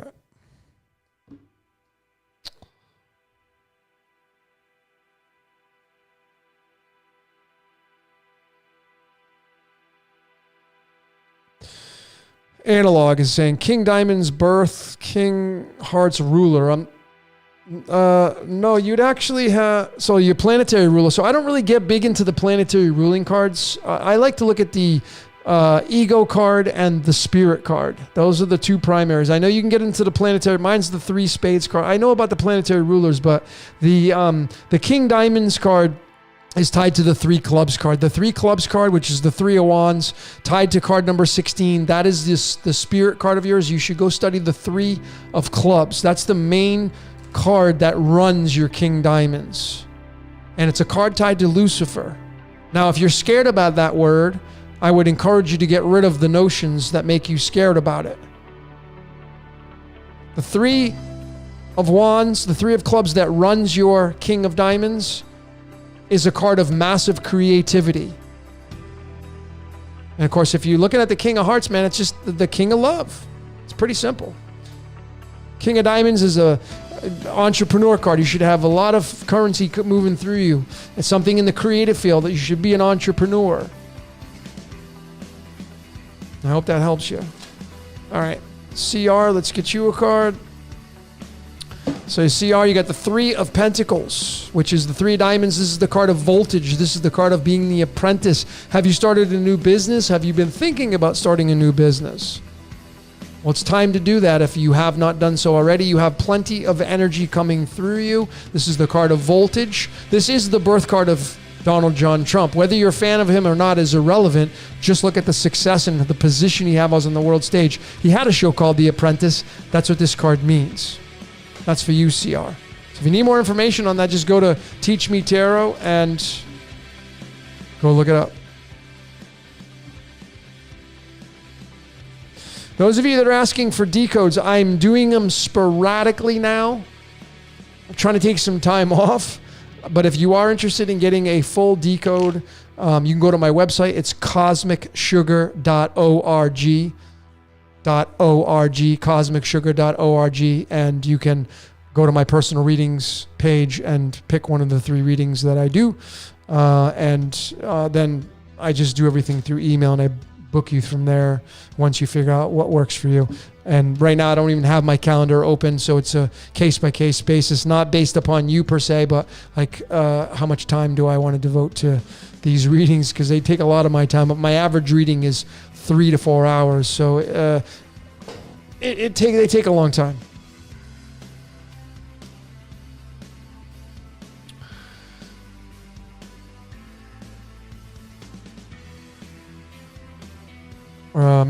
Maximus, let's get you a card. I know I probably skipped some people. Much as I love YouTube, it's tough to navigate. Okay, Maximus. So Maximus, you got the meditation card, the 4 of Swords, which is the 4 of Spades, and this is the card. This could literally be the card that we're all living in. The dream of the cosmos. So meditation, bro, for you. Pretty easy. This is really simple. Meditation.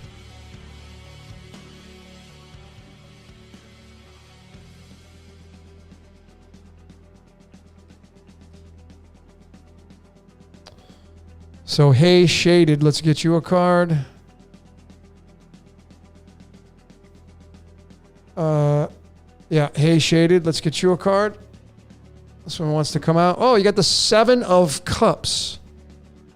Let me tell you a story about this one. Just to tell you, this is a great example. So, hey, Shaded, thank you for pulling this card.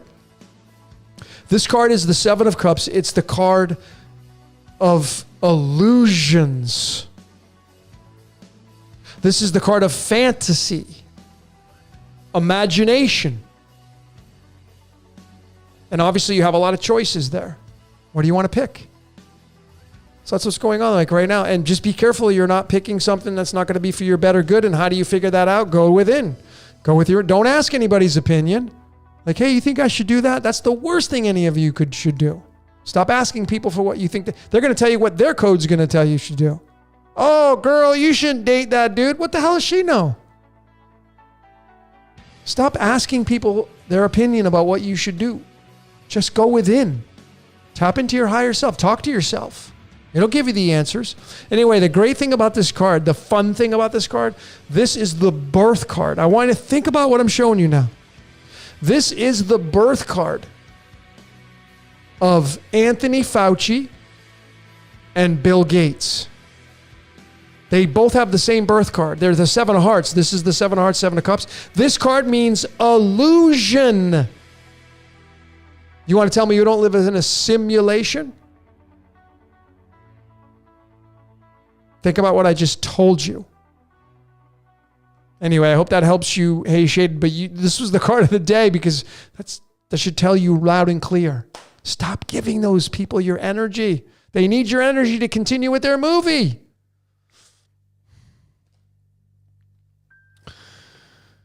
All right. I don't know what hair I had go across my ass tonight, but I'm kind of okay.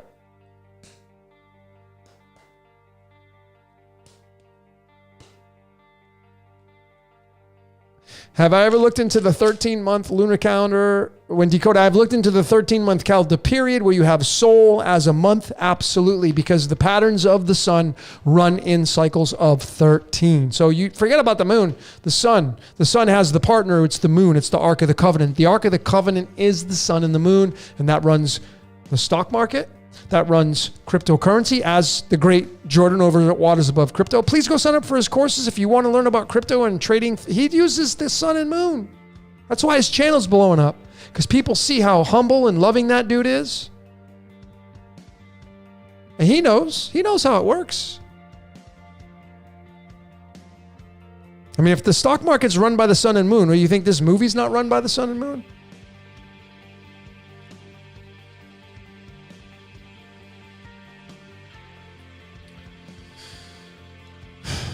What's up, Sabrina? Brock is, what is that, the Joker? I think that's the Joker. The Joker, there. Okay, so in a deck of playing cards, this is really interesting, right? So this is how I observe. So there's 52 cards in a deck matching the 52 weeks, 4 suits, 4 seasons, 13 cards per suit matching the 13 weeks per season. But what's interesting about these cards is that typically, from all the decks I ever bought, there's 2 Jokers in here. So it would be card 0 and card 53. And 53 is, when you bring alchemy into it, it's the element iodine, which is the I am. The Joker. Joker and the Thief. I have the 2 thieves coming out, the Decoded. Jesus is the Joker. Trying to pull a joke on you. It's a joke. This reality is a freaking joke.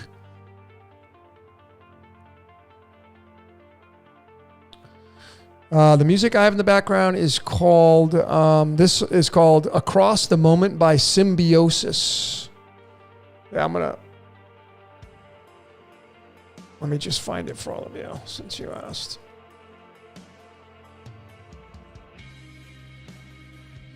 I'll put it right inside the chat.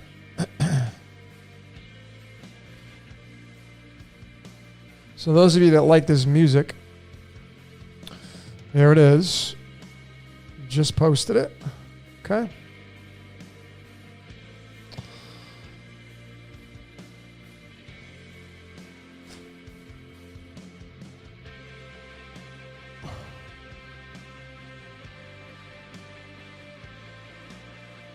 Oh, shit. See, this thing, man, jumps.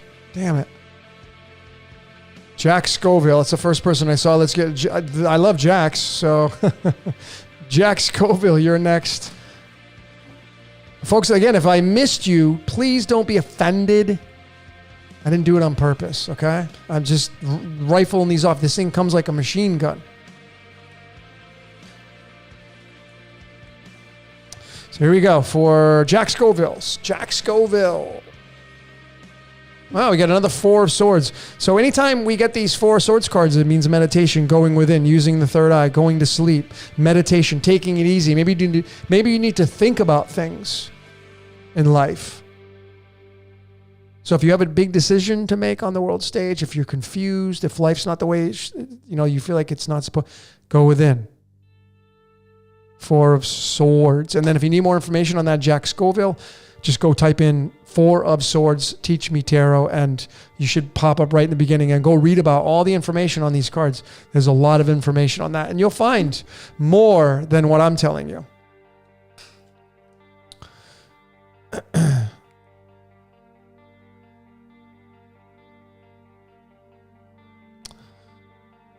Pluto, what is the 55th card of the deck? It is the 5 of Swords, which is the 5 of Spades, which is card number 44. See, the Bavarian Illuminati, founded on May 1st, but they were formed probably a lot longer than that. I think the tie-in to the Illuminati is from the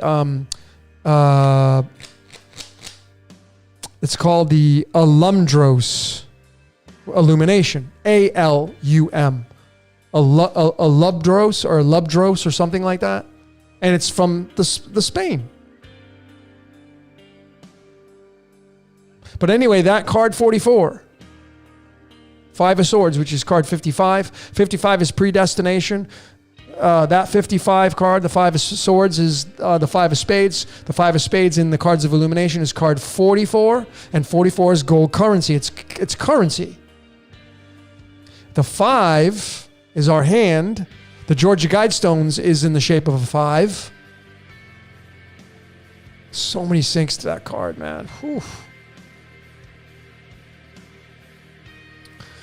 What are my thoughts on CERN? I think CERN is digging into the quantum. And I think CERN's tied to the Vatican. It's interesting because CERN, Switzerland, and Vatican are the only two countries that have a 1:1 ratio flag, a square flag. They're only two countries. The Vatican have the two keys, and then Switzerland has the cross on it. But it's possible CERN is digging into the quantum, and they need magic to dig into the quantum, and perhaps to create this reality the way they want it to, they need your energy. But they're being used anyway, so it doesn't matter.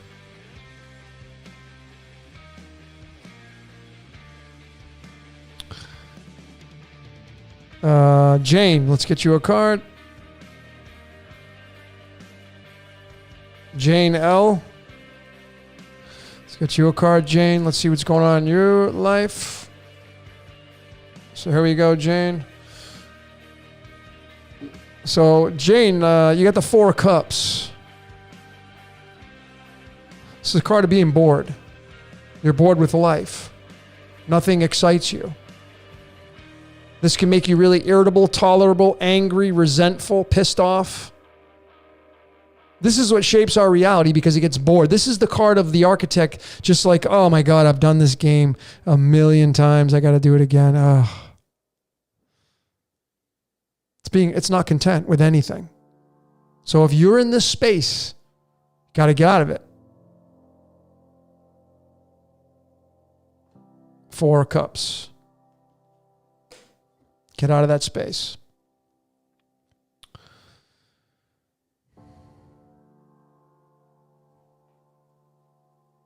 So I hope that helps, Jane.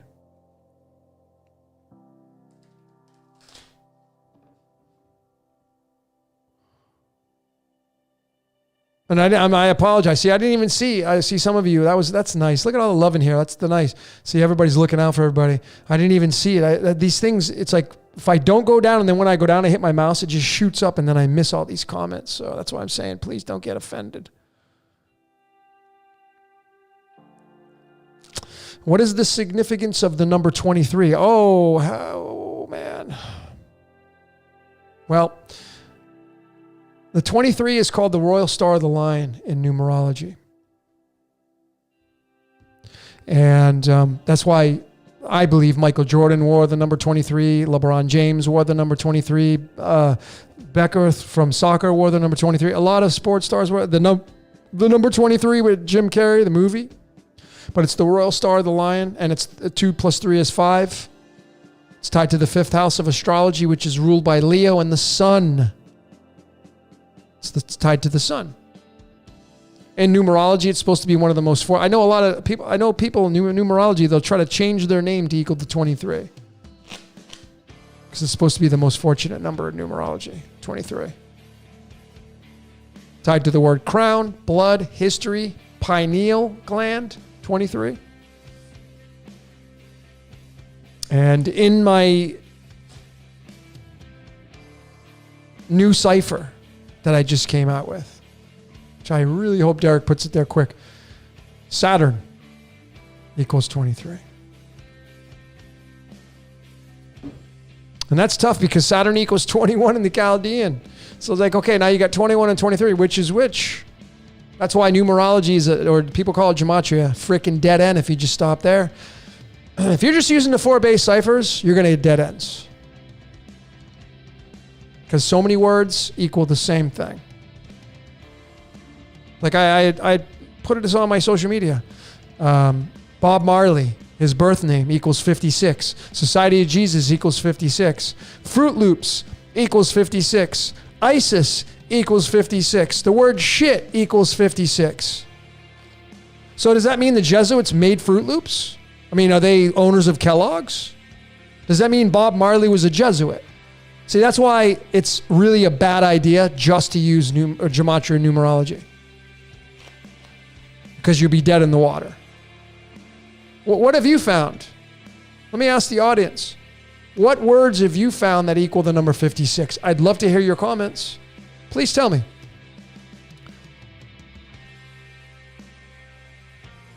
Sean Zander. Let's get you a card. Sean Zander.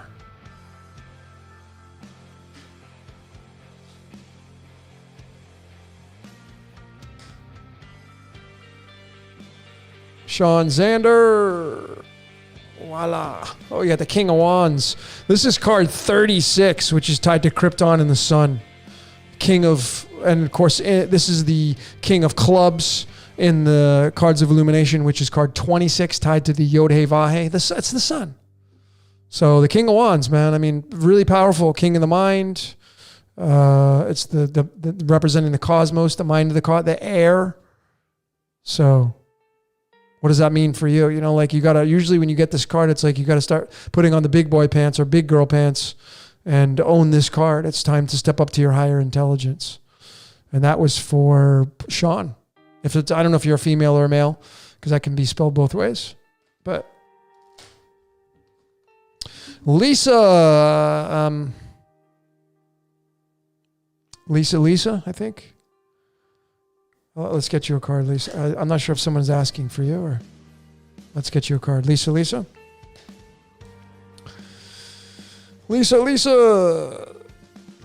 So, ooh, you got the 56 card. You got the 56. Talk about 56. I had this in my decode. So you got the 6 of Swords, card 56, which is card 45 in the Cards of Illumination. But this is a card of like, this is, remember, lights, camera, action. We're in a movie. Well, this is the card that starts it. This is transition, going from spirit to matter. That's what this means. So, but for you, when you get this card, what does it mean? It means you're going on some kind of journey. You may be traveling over water. Are you going on vacation? Are you feeling like going on vacation? Do you want to get the hell out of Dodge? Do you need to relocate? This is this is transition for you, Lisa, whatever that means for you. Getting out of a job, starting a new one, starting a company.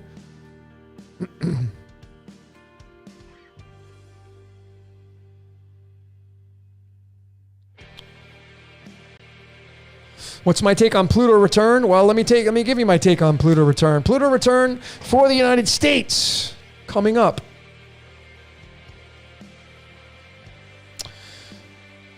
(2022) minus 1776 is going to give you a total of 245. And the weight of plutonium, one of the isotopes, is 245. Plutonium has 94 protons. Plutonium is tied to Shiva. That's why Pluto is known as the Great Destroyer.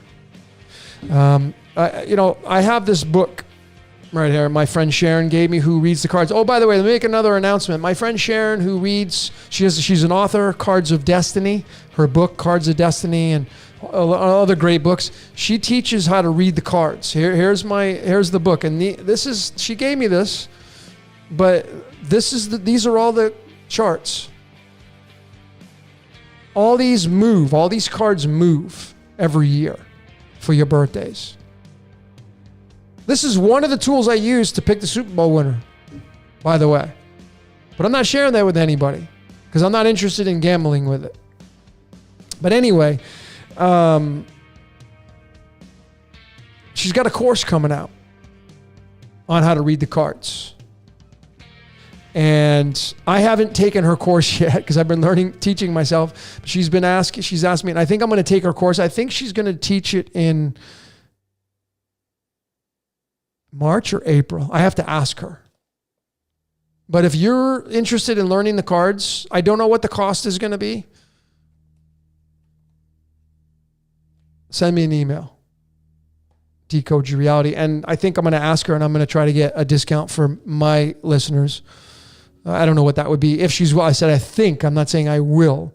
But I'm going to join that course, I think. So you'll have me in the course. So if you're interested in learning the Cards of Illumination, this lady's been reading the cards for 30 years. She's really good at it. If you want to know what makes these cards move, she's the person to learn it from. I have my own way of doing the cards. Mine's very different than hers, but she's really good at it. So just send me an email, decodeyourreality@gmail. Tell me you're interested in Sharon's course. Her name is Sharon Jeffers. Just say, whatever you want to name it, like card class or something. Yeah, you should probably put the title card class. And just send me an email requesting more information on it, and I'll get you more information on it as we get closer. I'm going to take the class, I think. So you're going to have me in the class. It's going to be online. I don't know what time it will be at. She's on Pacific Coast time, so it'll be in line with Pacific Coast time. But anyway, what's my take on Pluto return? The shitstorm, man. Change. Change, baby. So add a beaver. Let's get you a card. I think I'm going to end this transmission, folks. It's 1:30 in the morning here, and I got to spend a little bit more time decoding. So add a beaver. So you got the 24th card in the deck. This card right here is tied to the word church. It's tied to the word Jesus. The original spelling through the Greek is 24. And this is the card of, look at the two pillars. Duality, entering duality, and then having the world in the palm of your hands. It's entering duality. So this right here is like, okay, what do you want to do? So add a beaver, like you have choice. What are you going to do? Two of Wands. It's tied to the Devil card, which, has the two people below his feet. Bam, I did get Jane already. I think if you guys are asking me again, I already got Jane. I'm way behind on my messages. Yeah.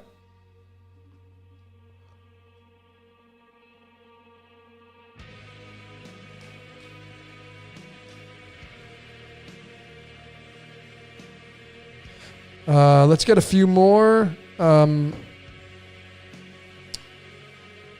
Some of these avatars, S3V3N. I don't even know. I can't even say it. But let's get you a card. And I would probably do a couple more, and then I'm gonna call it a night. S3Y3N FR33. Wow, that's a long avatar name. Say that 3 times really fast. You got the 7 of Pentacles. Just 7 of Diamonds. This card right here is the 71st card in the deck. This is now I want to be very clear on this when you get this card. 71st card in the deck. 71 is the 20th prime number. This is linked. This is Helios, the sun god, observing its creation. So this is telling you to go within, be your internal sun, and then you need to look at your whatever's going on. You need to. This is like sweeping up everything. You need to be observing your reality right now. Your physical securities. What matters to you? What can you get rid of? What do you want to keep? 7 of Pentacles. Tied to the sun god. You're the sun in human form. Okay?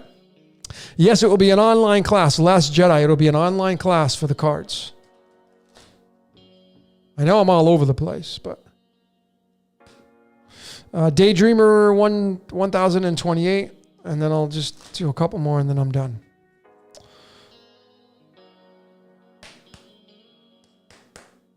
So let's get Daydreamer 128 or 1028. So you got the card 65 or 66, excuse me.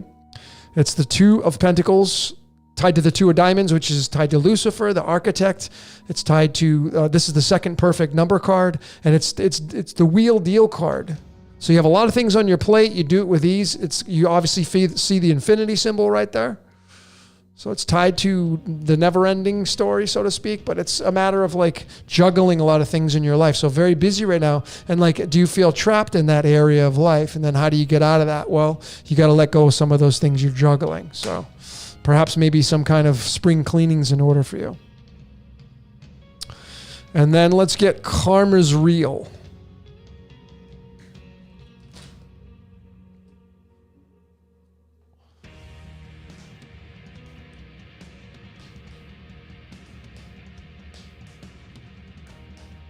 All right, so Karma's Real.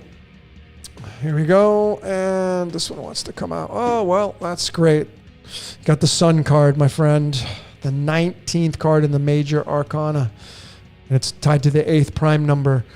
And there's one of the bosses, if not the boss. I say one. It could be one more. I don't know, but it's the sun. So your internal sun, like maybe you need to get some more vitamin D when this card shows up. Maybe you're not getting enough vitamin D. Get outside. Maybe you need to consider sun gazing. If you don't know what sun gazing is, go do a search on it. Do some research on it before you start doing it. But it could mean that. If you have bad eyesight, you may want to consider sun gazing. You got to do it every day, though, as much as you can with the sun you have in your area. Or maybe you need to shine some light on something. Maybe you've been living in the dark too much. You need some balance. Maybe you need to get some plants in your life. Maybe you're being too acidic. You need to get some more alkalinity, some vegetables, some fruits in your life. So that's what that means.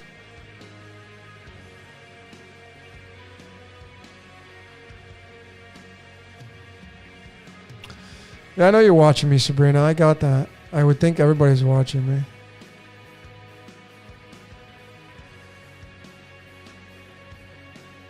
All right, I'm going to do one more. Faith Kitten. Let's end it off with the kitten. Cat equals 3114. The word cat is 314, which is the number 8, which is 3.14. It's kind of interesting. And I think it's the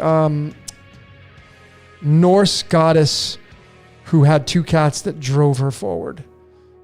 I can't remember her name, but I did a decode on that. It's pretty interesting, that mythology. I think it's more fact than it is mythology. But cats are little lions. Okay, so Faith Kitten, here we go. Last one for all of you tonight. Faith Kitten. Let's get towards the front here. Oh, you got the... See what I'm saying? What did I just say, folks? This is the 14th card in the deck. I just said 314. Cat. Let's get the last card pull for Faith Kitten. Cat equals 314, and I get the 1-4. And this is my... See what I mean, folks? Organic code at its best. These cards are sacred. Respect them. This means you need balance in your life. If you have balance in your life, keep doing that. But this usually means you don't have balance in your life. You need balance in your life. If it's not physical, it'd be mental. If it's not mental, it'd be physical. Are you, all of you, balanced? That's why I kind of leave it off on, folks. Are you all balanced in life? If you can work out, you should be working out. If you're not working out, as I mentioned, you're selfish. Why do I say that? Because if you continue on down and not work out and you don't take care of your temple, and then one day you get sick and you have to go to the hospital, somebody that you love that's in your life, that has their own life, is going to have to stop doing what they got to do to come rescue you. And they wouldn't have to do that if you would just take care of yourself and work on your preventative measures. So please consider doing that. You don't have to go work out to look good in the mirror, but you should look good on the inside. Take care of yourself. Remember, man, you have that balancing point.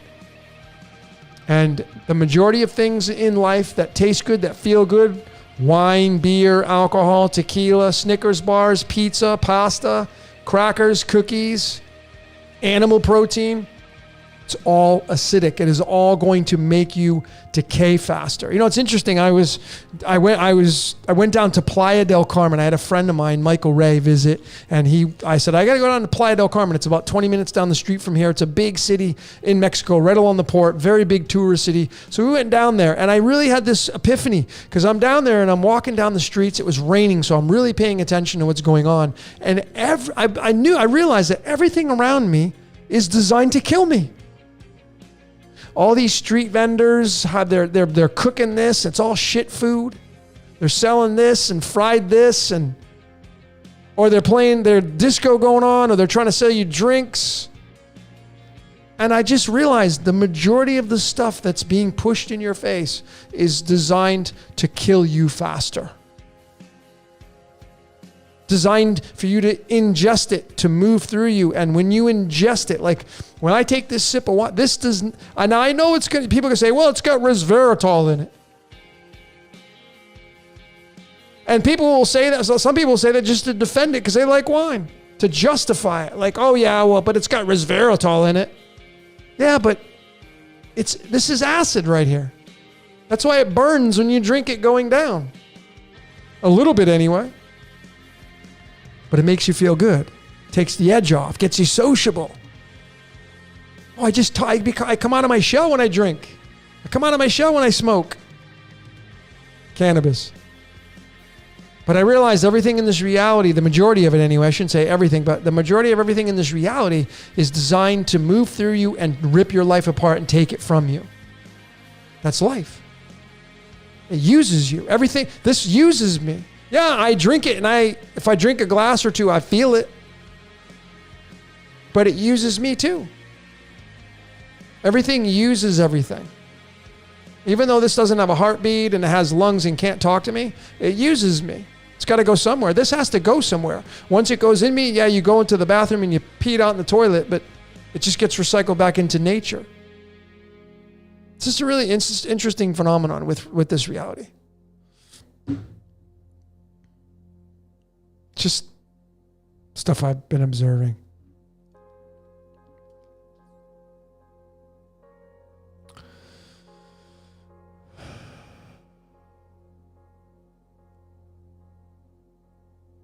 Oh, Sabrina, come on. I'm waiting for summer to work out. That's an excuse. Who cares? The weather's not good. That's fine. I go to the gym when it's raining out. I walked home from the gym the other day. It was pouring rain out.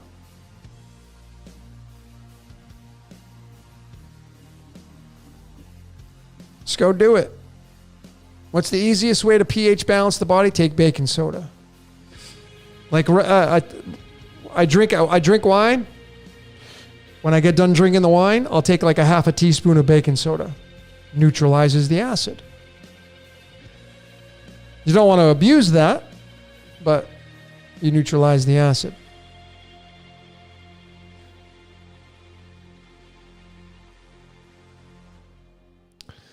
Cookies.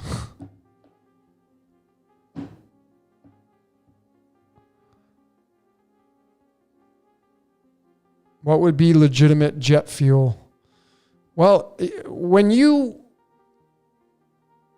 eat food and it moves through you, digestion kicks in, and that takes an awful lot of energy from your body, which sometimes can make you feel tired. All of us have felt that. So when you don't eat, like if you fast, you may get hunger pains, but after 3 or 4 days, if you go like 7, 14 days, after a certain period of time, you get more energy because the body doesn't have to digest any food, which not only puts miles on your organs, but it also takes energy from you. So ultimately, if you want to get more energy, you got to get rid of more toxins. Like I said, this wine right here, you can shake it and slice it, dice it any way. You can say, oh, it's got resveratrol. This is a poison. It's poison. So if you just look at everything in your food regimen, when you pick something up in your hand to eat or drink, the very question you should ask yourself, is this going to give me life or take life from me? Very simple. Is this going to, what I'm going to be eating right now, or what I'm about to drink, is this going to give me life or is it going to take life from me? No, this is going to take life from me. This doesn't add minutes or hours onto my life. This actually takes it away. There's no getting around that. You can neutralize the acids, but once the acid's in the body, it's a toxin, it's a poison. So all of you would be well served to do this exercise moving forward, and that is, what I'm about to eat, is it going to give me life or is it going to take life from me? And the majority of food, probably in your regimen, the majority of you out there, the majority of what you eat is taking life from you. And that's because the things we enjoy are designed that way. That's why this reality is a freaking joke. It needs us to decay, because this game is designed, just like the cells in your body, apoptosis, the cell suicide, constantly regenerating, creating, regenerating, creating, regenerating, creating, regenerating. We just do it at a much slower pace as a human being. 83 years is the average lifespan. But it's all death and regeneration down here.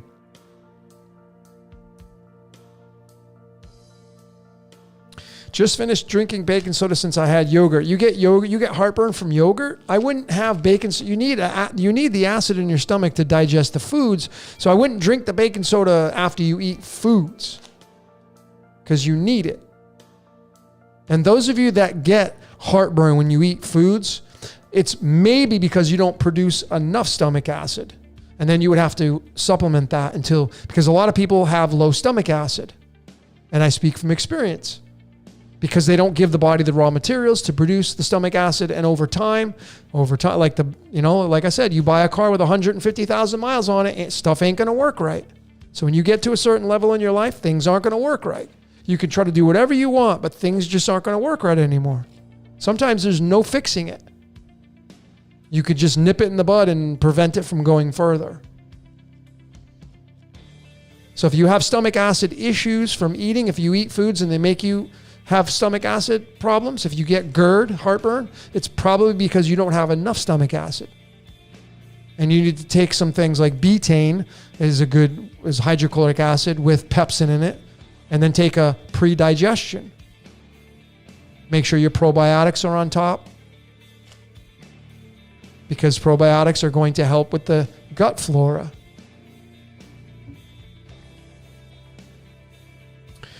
Plant-based food regimen in my opinion, is the best way to go. I'm not saying that you need to go fully plants.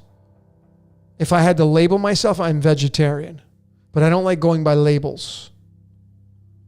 But I think plants give you life because they're alive. When you pick an apple off the tree, I mean, it's now detached from the source, which is the tree, but it still has a life force in it. And it will die over time. You leave it out on the shelf, it'll die. It'll start to get soggy and mushy, and that's because the life force was cut off when you pulled it from the tree. Oranges, strawberry, anything you pick off the vine, it was growing, so it's alive. That's why picking from the garden and then eating it right away, best source of plants, because it has the most life force to it. It's pretty simple.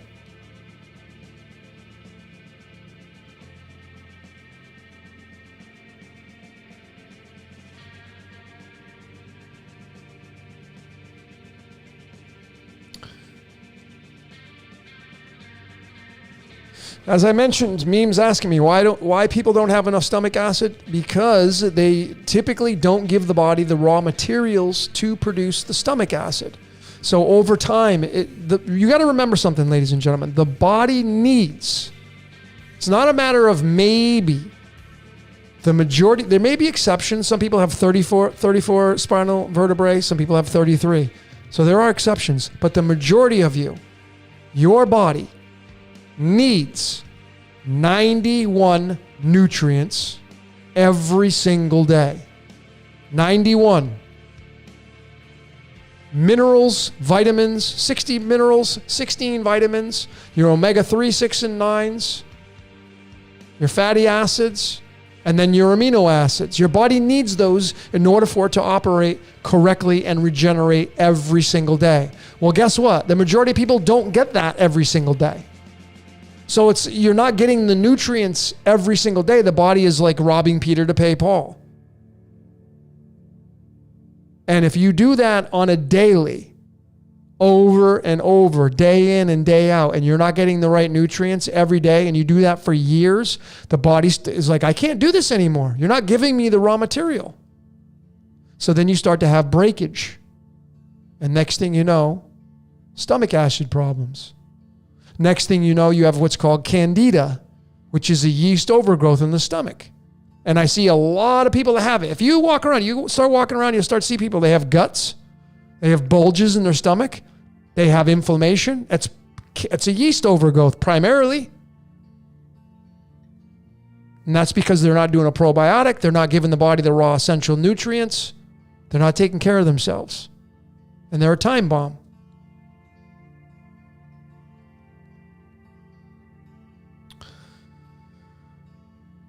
All right, well, I got off on nutrition stuff here.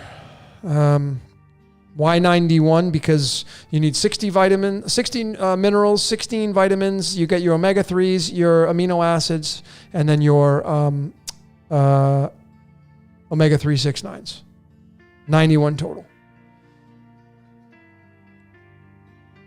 And of course, the word battery equals 91. How very fitting. The word battery equals 91. You need 90 essential vitamins, minerals, nutrients, omega-3s in the body for it to operate properly. How about that? Why? Because this is a script that we're living in. It's already predestined. It's already pre-coded. Everything revolves around that source code. There are no exceptions to that as far as I'm concerned. Psyllium husk is really good, but you shouldn't have to take psyllium husk. You should have enough fiber in your food regimen by eating enough plants. You know, like a good thing for all of you to do, just to incorporate enough fiber in your food regimen. In the morning time, what are you having for breakfast? The majority of you eat foods that are not high in fiber or that are going to back you up. So start having fruit in the morning. I have almost every day religiously, I have a big ass grapefruit, some apples, yogurt, and some granola. That's what I'm on right now. So, but before I do anything, when I wake up every single morning, when I wake up and before I eat, I drink one of these, a full liter of water. Most of you don't do that. You see, if you haven't drank water in 8 hours, you're dehydrated. And if you sleep 8 hours, well, you haven't drank anything. You're dehydrated. Go 8 hours during the day without drinking something. Your mouth will get really parched. So the very first thing you should do in the morning time when you wake up before you eat any foods is drink an entire liter of water. Now you're hydrated. And this is going to give you energy. One of the top weight loss reduction doctors in Los Angeles, Beverly Hills, he retired now. I was really good friends with him. He wouldn't let his secret out of the bag. And when he retired, he kind of, he told me. And you know what the number one reason why people don't lose weight? Because they're dehydrated. It's pretty simple. People don't drink enough water. They consume too many acids, which dehydrate you. And then the body becomes toxic because it has stagnancy in it because you don't have the flow of water moving through it. So all of you should be drinking at least a half a gallon of water minimum a day. Most of you should be drinking 96 ounces of water. That's 3 of these every day. And if you get tired during the day, it's very possible you're dehydrated. Yeah, that's right. The car battery needs water. That's right. That's exactly what's inside of a battery is water.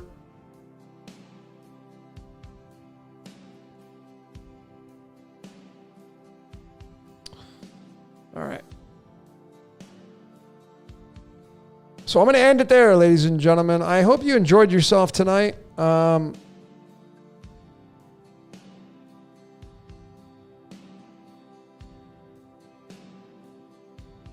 There's a lot of things. I'm getting a hydrogen machine. That's another thing I'm adding. I decided to buy a hydrogen machine. Getting that soon. I'm pretty excited about that. You can. Syncretism Society's got the hookup. I'm going to be doing a podcast with this guy called The Hydrogen Man. His name's Greg. I haven't done that yet. It's going to be on my Cosmic Sugar brand. That's more about personal development. But anyways, hydrogen machine is on its way. All right, so I think we're going to end it here. We're going to leave it off where I started. And this is where I started. I started with the sunglasses, and now when I wear the sunglasses, if I do it as a prop, this means simulation. That means you're in a movie. Have fun. Life's a joke. Stop giving your energy, your currency. Stop dumping you're emptying your bank accounts into these people that are just draining your wallets from your currency. That's what you got to do, man. It's all about currency. What's your value? Not how much money you got in the bank, how much money you got in the tank. That's what it's all about. So anyway, folks, as I always say, that's all I got for today. My name is Logan.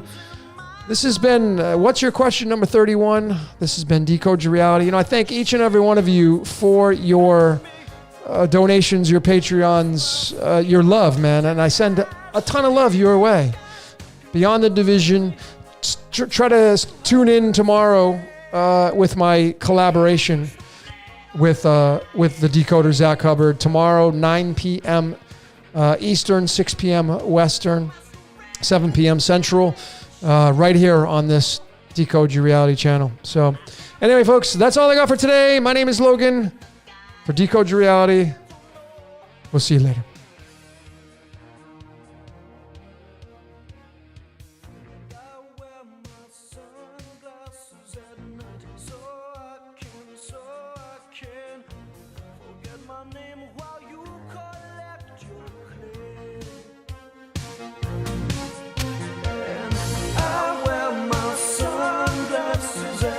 So I can see the light that's right before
herself some cheap sunglasses.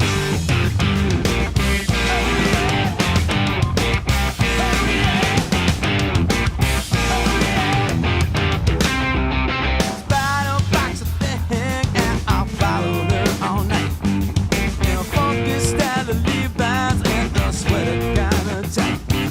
Now where's gonna strike? That was sweet as molasses.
I followed her all night in a fun style of Levi's and a brown tight. All come to you, yeah, they come in two classes. I found some chains and cheap sunglasses.